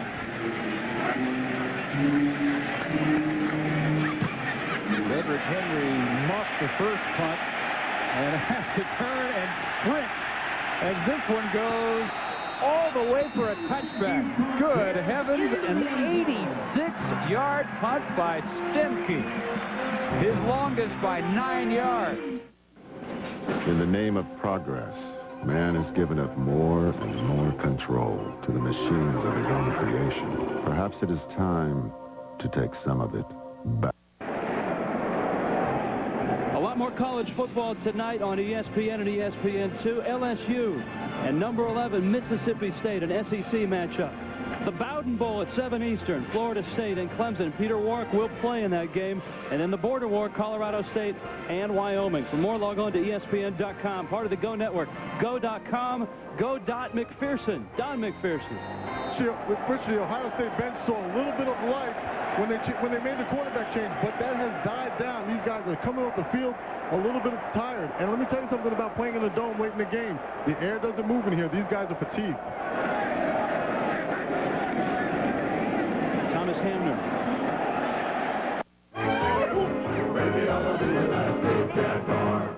They call me Oaf Dog from Sandusky, Ohio. Dog pound since '87. Football fanatic since birth. If you're a football fan like me, you gotta have DirecTV. I bought my DirecTV at Walmart. Walmart's got the best prices. I have 3 dishes total. This is the one on my house.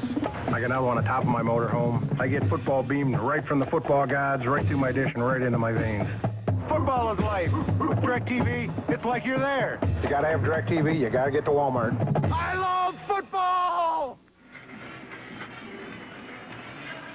Badgers marching toward what will be their 6th win of the year against 2 defeats. They'll go to 4-1 in Big Ten play. 10 minutes and 16 seconds still remaining for Bill Burke and the offense, which figured to get good field position. And an 86-yard punt by Stemke is the 3rd longest in school history. So they go from their 20. Burke. Incomplete. Incomplete.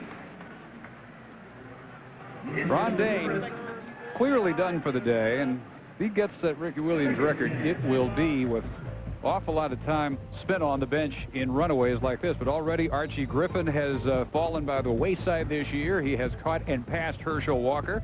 And earlier today, Charles White also fell, and now he turns his sights on Tony Dorsett, number 2 all-time, and last year's Heisman winner, Ricky Williams, the all-time leading ground gainer in college history.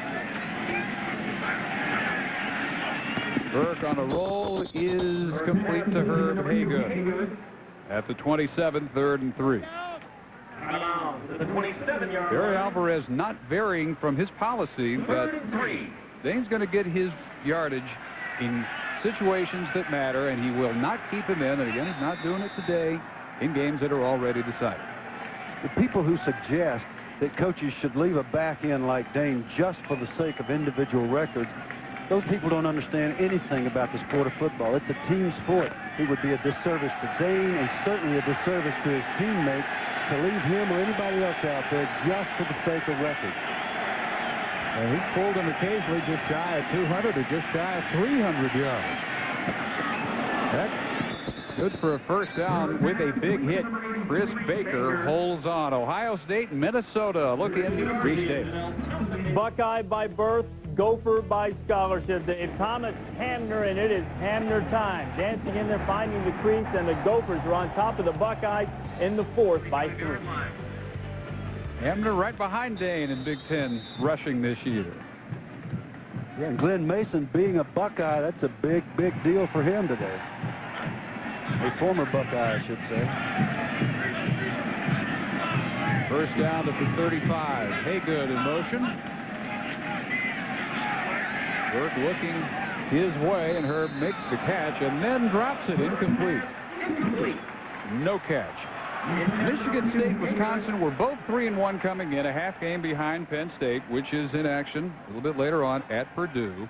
Minnesota also with only 1 loss, 2-1 along with Michigan.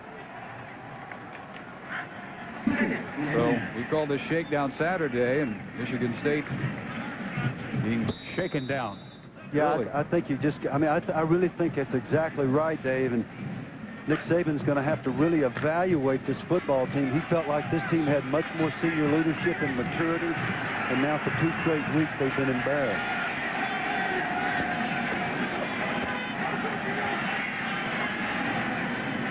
Hanging on this time for the first down is Haygood. It happened a couple of years ago. It's happened again. Nick Saban's team has a great start. They knocked off Michigan, and in his words, they were lost in their own vanity last week. They were not quite to the point where they could shake off the big victory that they pointed to all year and refocus. And he says in no way were they the same team and getting blown out at Purdue. They obviously have not recovered from that Purdue defeat either, but they have next week off. And then they're closing 3, home against Ohio State, at Northwestern, Penn State in Lansing later. Here's Duckett. All the way, T.J. Duckett with a touchdown run of 53 yards. Now you're talking about something good for Michigan State, to have that true freshman cut loose and run right by everybody. And Kevin Cosgrove, the defensive coordinator, for Wisconsin had just emptied the bench and put in a bunch of backups, and I'll guarantee you before they went out there, he said, you better play now. Don't let them just run down the field. But that's exactly what happened. And I'm not saying that they let them do it or that Michigan State didn't block well, because clearly they did. First touchdown in 8 quarters. Surrendered by the Badger defense. The 6th of his freshman year, though, for T.J. Duckett from Kalamazoo, and it's 33-10.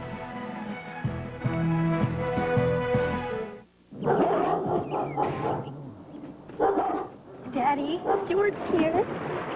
Morning. Little freak. Mom, Dad, this is Stuart. Oh, so you're Stuart. Oh, Dad, you guys have so much in common. Okay, Stuart. So, what are your plans for the future? Well, I wouldn't mind living here. Yeah. No, what's your passion, Stuart? I like to trade online. Oh, online trading. It's only a fad. You ever heard of Ameritrade? I'm a stockbroker, son. Dad, he only pays $8 a trade. You know, you give a kid a computer and he thinks he can beat the market. Oh, I don't want to beat the market. I want to grab it, sock it in the gut a couple times, turn it upside down, hold it by the pants, shake them out to all those pockets, empty all that spare change you've been grabbing from me. Let's eat. I want to have his baby. Call toll-free 1-888-495-8500. Ameritrade. Believe in yourself. Well, what do you think about utilities? Carol!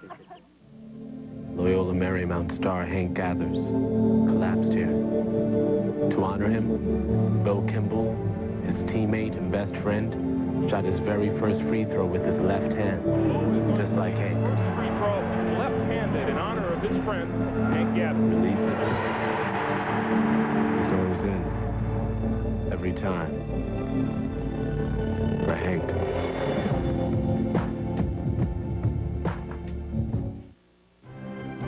ESPN2's presentation of college football is brought to you by Yamaha, makers of the new line of Bear ATVs.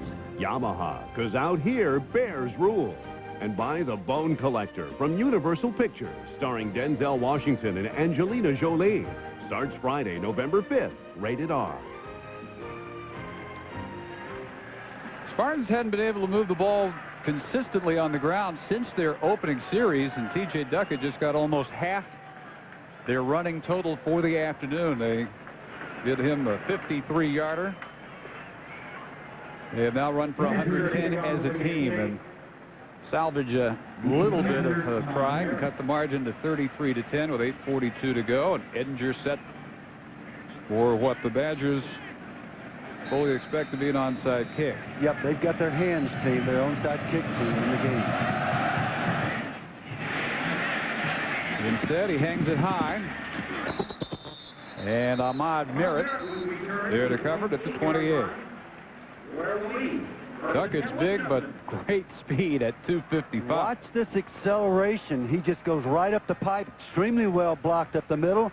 He's running away from the safety, Myers. That's 250 pounds, and they say they don't want him to get any bigger. There's Barry. I quoted him at the Open. I'm not sure that I should quote him here. I would not. Okay. Language said it all. I think he's not into it. Bennett's still in. Bollinger's still in. Michael Bennett hit by Mike Austin, who had been the starting middle linebacker till middle of last year, fractured his left ankle, and then replaced this year by T.J. Turner. It will be very big for Michigan State, regardless of the outcome of this game, how their defense and the rest of the team responds in this situation. They finally got something on the board. They've restored a little bit of pride in their performance. Let's see if they can finish the game that way.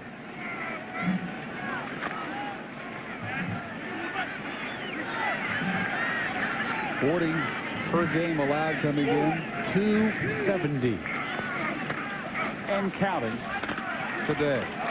Bennett to the 30. We go down to Dave Ryan. Well, guys, in talking with Casey Robach and Chris McIntosh, the starting offensive lineman for Wisconsin, they're really well aware of how many yards Rondé needs to break Rick Williams' all-time rushing record. For them, they say it's always in the back of their minds, definitely a matter of pride, but perhaps more importantly, the coaches had a preseason goal of getting Rondé to be the 7th straight 1,000-yard plus rusher in a year, breaking the Big Ten all-time record. They certainly did that. A lot to be proud about for that offensive line playing a great game today. Hey, here's how great a game they've put together today. For the entire year, Michigan State had allowed 279 rushing yards. That's every game. That's incomplete. Intended for Nelson. And today, Wisconsin has almost gained as much as all those opponents combined. They're at 271. They have absolutely whipped them up front, and I am surprised. I did not think that would happen. I thought they might wear them down, get them a little tired, and get after them here in the fourth quarter. I did not think they would come out and dominate them all day, but that's exactly what they've done, and you have to give credit to those big guys and the backs who ran behind them. Well, last time we saw Stemke, he drove an 86-yarder all the way to the end zone. This one is almost as impressive. And again, Henry can't get it. It is down at the 16-yard line by Bennett. Henry having all kinds of trouble trying to field punts, and normally the job of the injured Gary Scott, and this recovered at the 16-yard line, a 54-yard boomer by Stemke. The ball cannot be advanced because it's a muff. It's not a fumble. A fumble can be picked up and advanced by the defense, but in the case of a muff, which means he never had control of the ball, Wisconsin takes possession at the point that Bennett got possession of it, which is the 16-yard line. He completely loses this thing. Again, they're coming down like knuckleballs in this win. Early back, Gary Scott. Coming right with some room inside the 5 is Faulkner. They'll mark him at the 2. And 13 yards knocked out by Richard Newsom. So you really hate to see this for Michigan State, or if you're a Michigan State person, especially coaches and players, because they had a decent defensive stand after the long touchdown run. Now another big mistake in the kicking game, and they're back on the ropes. They lose contain, let Faulkner run down to the 6-yard line. That's too easy. Too easy. Nick knows it. They've got a very difficult situation to address in the weeks to come.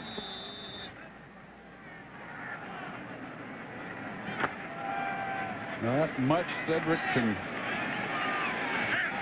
do, but wonder why he has had the trouble he's had today. First and goal at the 3. Faulkner keeps going. Legs are still turning. And we'll see where they mark him. I think they'll give him a yard down to the 2. That's the 9th tackle we've seen from Eric Morris, who does keep fighting, who does keep attempting to lead his teammates. That's what you look for in a situation like this. Who's going to step up and be a man and help us to recover what we had going early in the year? You know, the people they beat early, a lot of them were really good teams, Dave. They whipped Notre Dame, and they beat them convincingly. Boy, but last week, 52 put up by Purdue. Badgers with a shot at 40 today. They have not been turned away inside the red zone. Brown in motion. Faulkner may be down to the 1. Great job by Robach there, the center. And as you know, Dave, everything starts with the center. The most important player on the team. Thank you. I thought, it's taken me 3 years to get you to say that. Not to mention the most intelligent. Yes. And the best looking sometimes. And reliable. Anyhow, Casey had a fine block, but Faulkner missed it. It's a shame when the back messes up a great block by a center. I always thought that.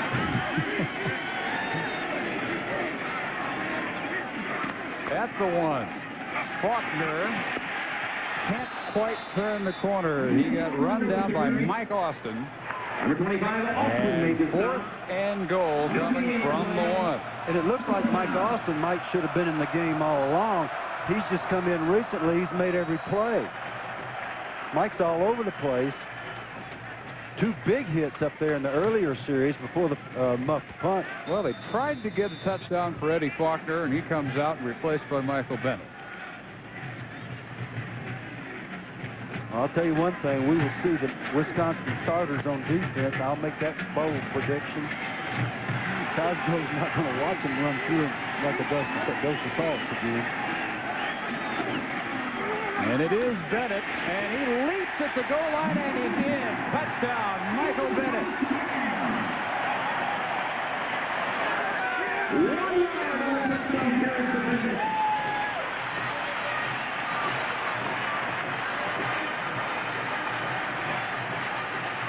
(39-10). Michael Bennett has all the appearances of a star in the making. We know he's fast. Okay, there are a lot of fast people. How many fast people will turn it up in there, dive, and smash into the end zone? Not many. A star on the rise. 40-10. 4.5 minutes to go. Bennett and the Badgers romping. If you've never experienced the thrill of Mach 3, it's wake-up time. Mach 3 from Gillette, the first triple-blade shaving system. 3 blades positioned to shave progressively closer. You take 1 stroke, it takes 3, so you don't have to shave over and over, which means less irritation. 3 blades, fewer strokes, less irritation. Mach 3 from Gillette.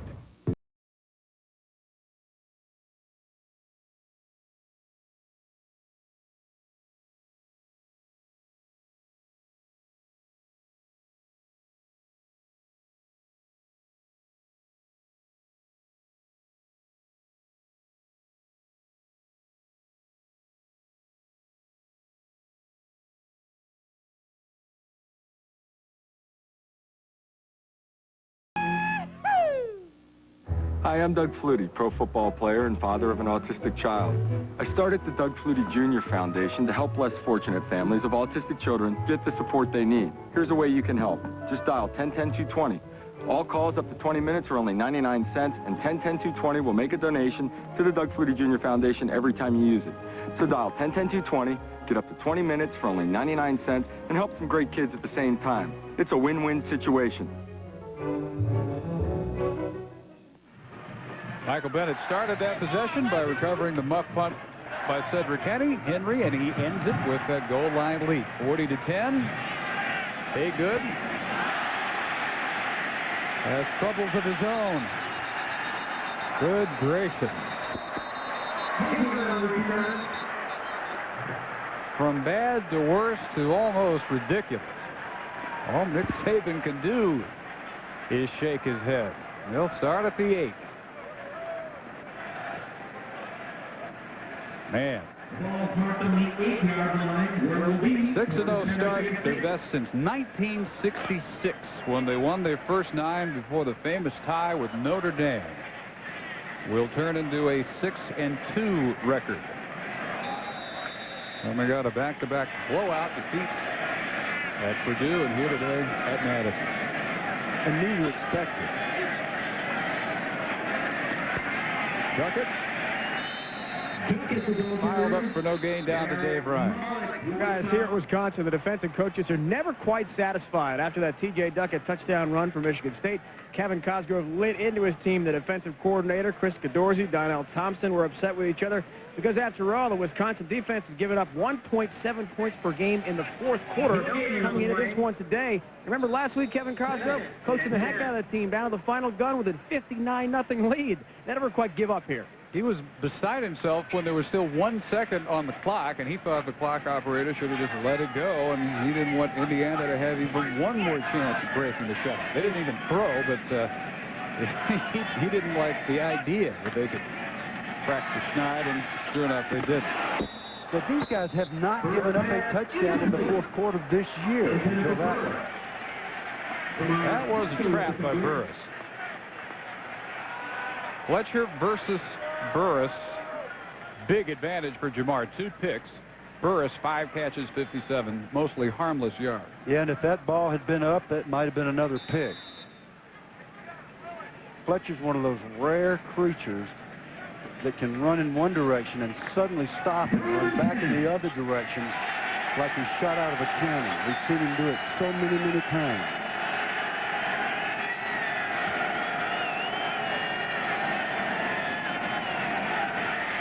Corner blitz. Incomplete. Intended for LaVale Richardson. Mike Eccles that time coming from the corner. Same strategy we mentioned earlier. Everybody has a package for the corner blitz that almost always is constituted by a hit. So you make them throw the short pass, and even if they complete it, you tackle them, no first down, make them punt the ball. Very significant in this game to put this opponent away. Wisconsin used up the whole third quarter when they were against the wind, did not let Michigan State have it until they had to go against it. Michigan State had it a minute 12 seconds, 3 plays in the entire third period. Garrett hits a major bounce down to the 45-yard line, and that's 47 yards into the wind with 3:15 to go. Considering a new Chevy truck or sport utility vehicle? Are you thinking you should shop a mega store? Bernard Chevrolet's definition of mega is a whole lot of nothing. Simply put, Bernard Chevrolet has the best Chevy prices and the highest customer satisfaction rating in all of Lake County. Oh, and free service loaners, you know, just in case. Shop Bernard Chevrolet because we know even you rugged types need a little pampering. Bernard Chevrolet, we're gonna surprise ya. It's what opens my mind. I remember her eyes.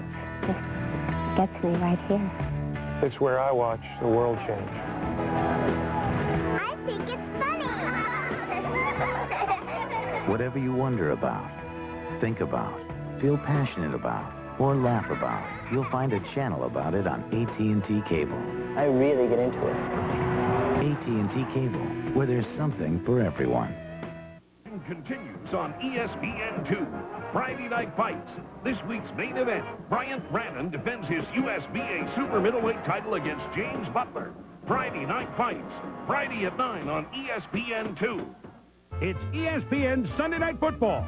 Charlie Batch and the Lions offense will try to pounce on Warren Sapp and the frightening Bucks D in an NFC Norris showdown. Buccaneers-Lions next Sunday at 8:15 on ESPN. I am so there. Look from just across the way atop the Engineering Research Building on the campus of the University of Wisconsin down on Camp Randall Field. Not that many have left. They have to celebrate their big wins. They've got one here with a 40-10 count, and Brooks Bollinger's day is done, and Scott Kavanaugh, the senior from Naperville, Illinois, who began the year by starting their first 4 games before an elbow injury, opened the door for Bollinger. Faulkner. Coming up next is College Football Today, presented by J.P. Morgan, Reese Davis, and John Makovic, with our mid-afternoon edition of College Football Today. All the scores and highlights of the early action, including Minnesota and Ohio State, both with one Big Ten loss coming into that one. That's coming up next. Badgers will improve to 4-1 in Big Ten play. Bollinger's numbers, mostly just handed off to Ron Dane 34 times, 214 yards and 2 touchdowns in Dane's afternoon. This is Matt Unertle, who crosses midfield. Yeah, sometimes you see some real vigorous matchups in these situations at the end of games because a lot of young players are on the field that are anxious to make a statement about their abilities. 2 blowouts in a row for Wisconsin. They get to play a lot of people, and Barry was really funny when he said he told his guys that was your off week. They don't have an off week. And you want a statement? There you go. They have outgained the first 7 opponents combined against Michigan State. Dane almost did it by himself. Incredible. Kavanaugh, like the senior he is, uses just about all the play clock, and that's going to be interference. Conroy White was the intended receiver, and Amp Campbell will be called for going over the back. It's just amazing that Amp Campbell's even out there playing after the injury he sustained, the way he fought back from it. And he's shown a lot of courage and leadership, and he's banged up right now with a hip pointer, but he's out there playing. 2 fractured vertebrae last year against Oregon, had spinal fusion that night. Worked his way back and was granted his 6th year of eligibility. Had to earn his degree last summer to get it, but he did. And Nick Saban says it was the low point of his coaching career, that injury suffered against Oregon last year. And to see him work as hard as he did academically to get the degree and earn the extra year has been the high point of his career. Unerdle to the 40. Unerdle's going to get worn out. He had a lot of carries last week in the second half. I'll guarantee he gets plenty of carries on the scout team during the week. It's good to see the guys who go to practice every day and make such a contribution. It's good to see them get a chance to play on the big field in front of the big crowd. And again, Reese Davis and Coach Makovic coming up on college football today. 59 points in consecutive weeks, engineered by Bollinger and the Badger offense. That is the most in consecutive Big Ten weeks since 1983 for Wisconsin.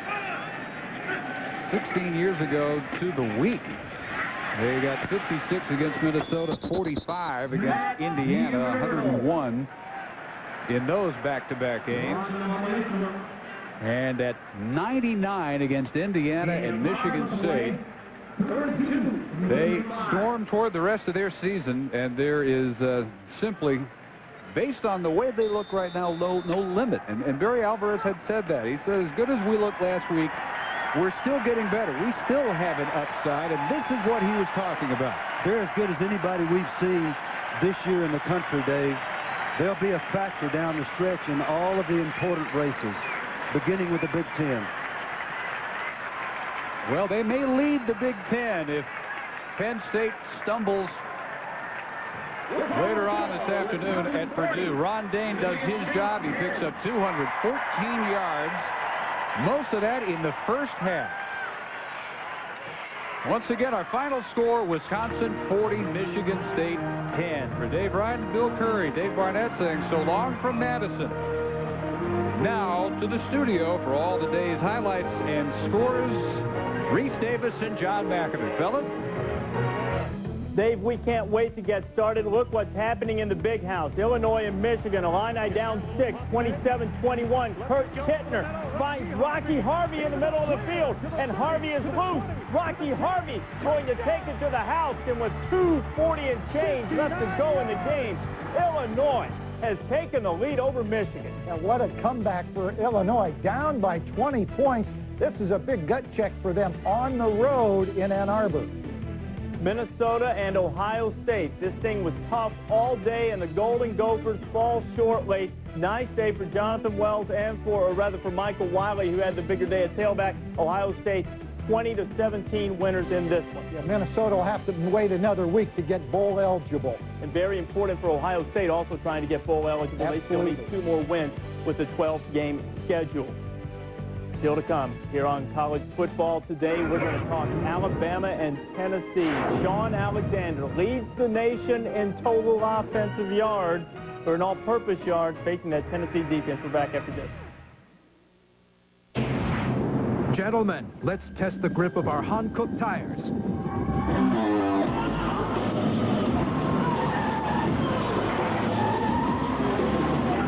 Up to any challenge. Hankook tires. Picture this. A place down by the lake, front yard of crystal blue water, plenty of room for the kids, and, of course, the grandkids. If you can picture the future, Nationwide can too. We offer financial services like mutual funds and retirement planning that fit your changing needs and help make your future everything you pictured. Nationwide. Insurance, financial services. On your side. No, you must feel the music. Feel the music. Give me a break. Whoa, give me a break. Give me a break. Break me off a piece of that Kit Kat pie.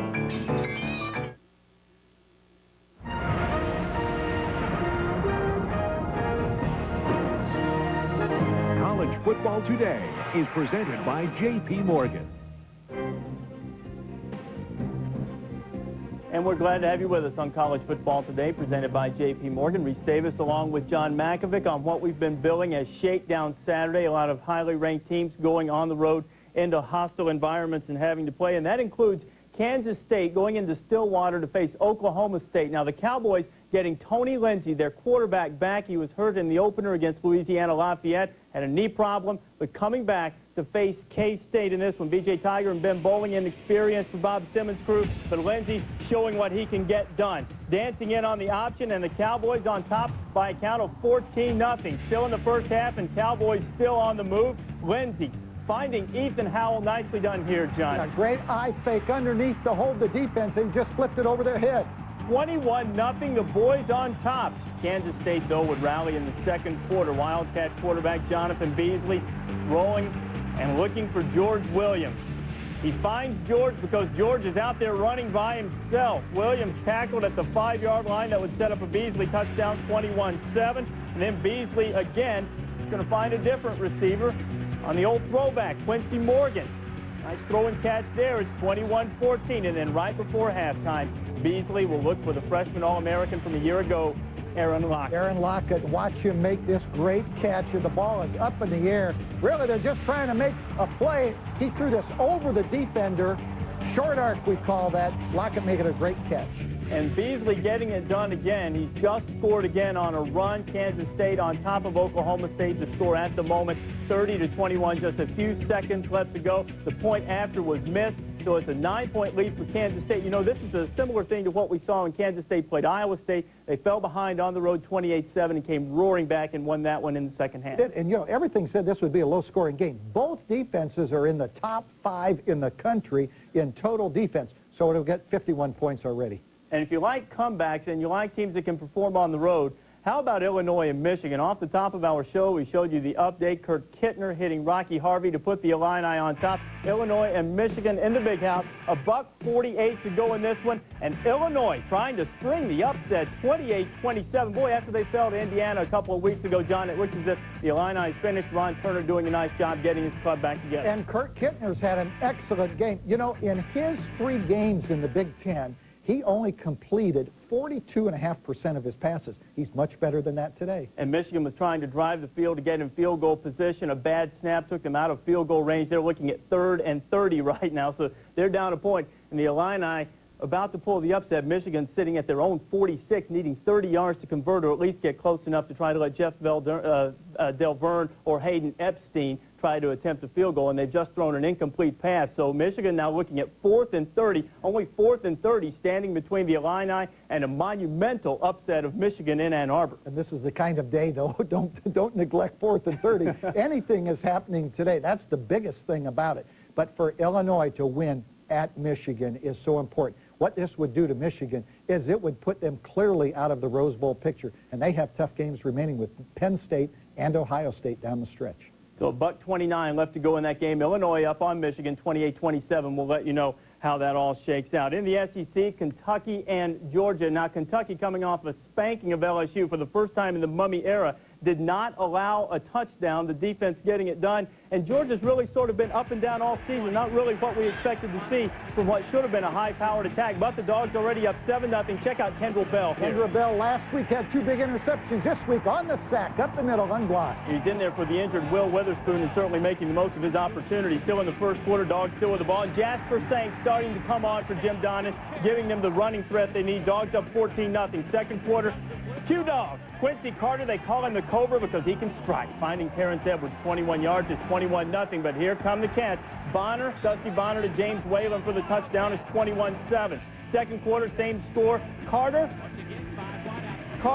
picked by Jeff Snedegar, who returns it 37 yards, his second pick of the season. And on the same drive, that would set up Anthony White, coach. And he takes it in. And what, you know, the thing that Kentucky has done, running over it, he cuts the lead. It's not going to be enough for Kentucky today, but they have shown in the Southeast Conference that you cannot take them lightly any longer. And they continue to be able to find ways to score. They keep hanging in there. 35-20 now the score in that game. 3:57 left to go in the third quarter. So Kentucky and Georgia right now in a battle. Georgia has Florida next week. Dogs starting to come of age just a little bit, you think? Well, they're not only coming of age, they have a great schedule. They're home the rest of the year. They don't go on the road at all, so that's perfect for them. The big game will be in Jacksonville, though, for the big cocktail party. All right, let's go back and check in on Michigan and Illinois. We told you it was 4th and 30 for the Wolverines against the Illini. Illinois had come back to take a 28-27 lead. Tom Brady trying to save his team. Heaves it off, and it is just picked off. Wallace with the pick right here. Traylon Wallace with the pick, and that is going to seal it up. It looks like for Illinois, 1:09 left to go in that game right now. As he picks off the pick, Waller with the pick there. 28-27, just over a minute left to play. What a huge day for Kurt Kittner. 4 touchdowns, 23 of 32, 221 yards. They're still trying to hold on. It just keeps dragging out when you're trying to spring one of these upsets, John. When you're on the sideline in a game like this, it seems like it's not 1:09, it's more like 9:01. You just, please, will that clock roll. How about Kurt Kittner today? 4 touchdown passes. And you know, in his last 2 games, he had completed just around 44% of his passes after getting off to that great start. So Kittner showing up big, especially after the Illini got down and leading them back, able to take the lead, and it looks as if they're going to spring the upset in the Big House. Well, it would have been an upset you could not believe if Buffalo found a way to beat Marshall. Buffalo stepping up to Division 1A, facing Chad Pennington. And Chad Pennington, this is a guy who probably haven't given enough credit to for the numbers he put up as far as Heisman consideration goes. This guy is a big-time quarterback, finding Doug Chapman right here. Yeah, they have so many weapons, and Chapman's just one of them. The great thing about him is he runs after the catch so well. And he runs if you just give it to him.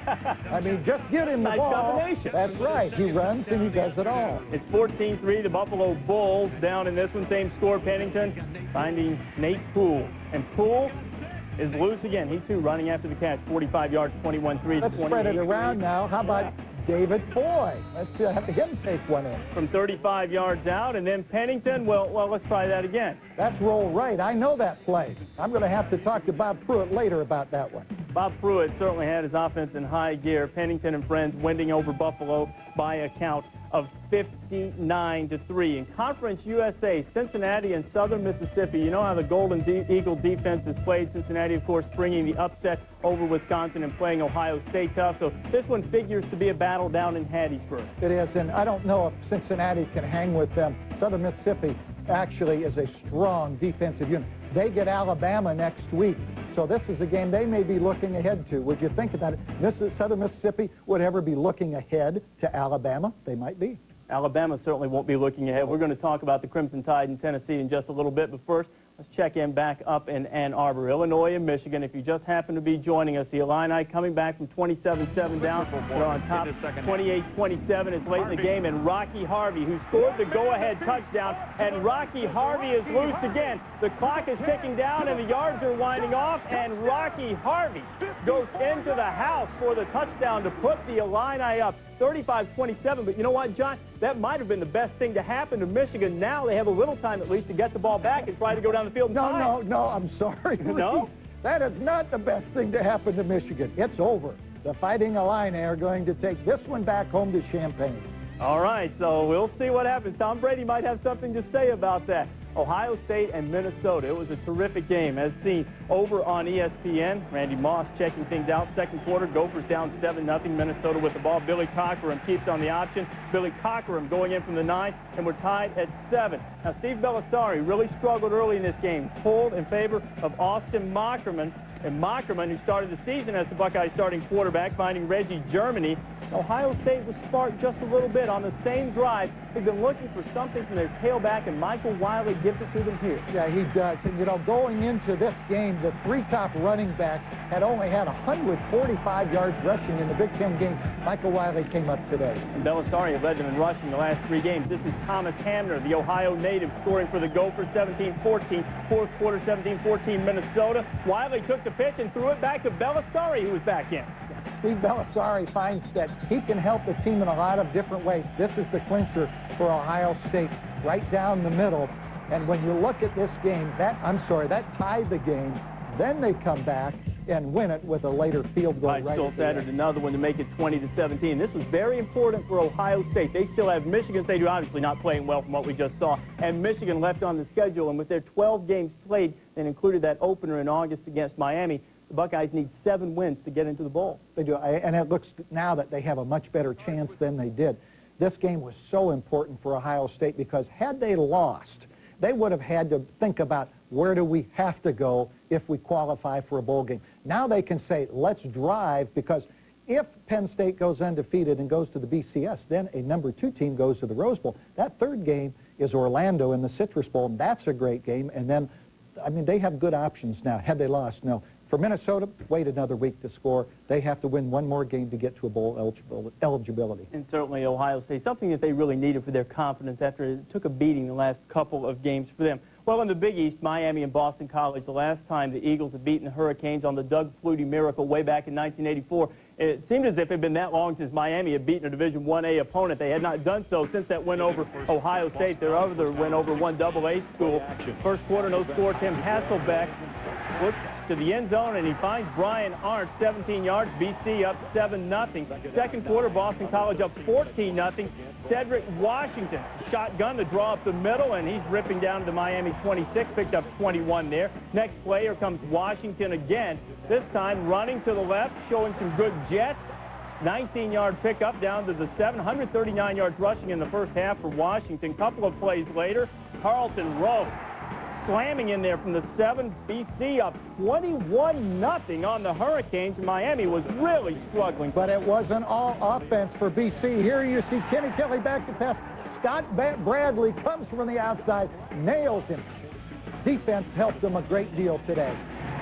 And this is Washington scoring again to make it 28-0. Looks as if BC might have this thing wrapped up, but in the immortal words of our good friend Lee Corso, not so fast, my friend. 28-21. Boston College now up on Miami. James Jackson has just gone in for the Hurricanes, and there is plenty of time left in this one. BC up by a touchdown, trying to hold that big lead they built against Miami. Let's talk about BC just a little bit, Coach. Their only loss to Temple, and that's probably the big reason nobody really thinks they're for real at this moment. They're one of the quiet teams, you might say. This game would have meant a lot for them, and if they hold on and win it, it definitely will mean a lot as they go down through the end of the schedule. It seems hard to believe that the last time they beat Miami was when Doug Flutie threw the Hail Mary pass. It just seems that those two teams have played much closer than that. And you know what? If you're going to have a win that exhilarating, it probably does last for a little while. But they're about ready for another one if they can hold on. But Kenny Kelly and Miami trying to come back. Well, the opening part of the day has certainly been exciting. But coming up on ABC at 3:30,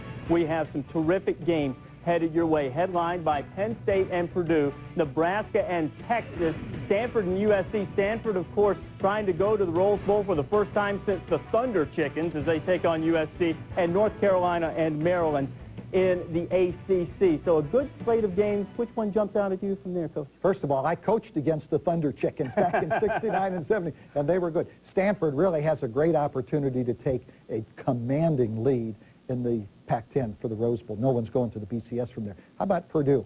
They have, again, a chance this week to play spoiler. It'll be more difficult. Penn State's defense is much more disciplined than Michigan State. Obviously, Michigan State in a 2-week just coma almost. And I think the Nebraska-Texas game, of course,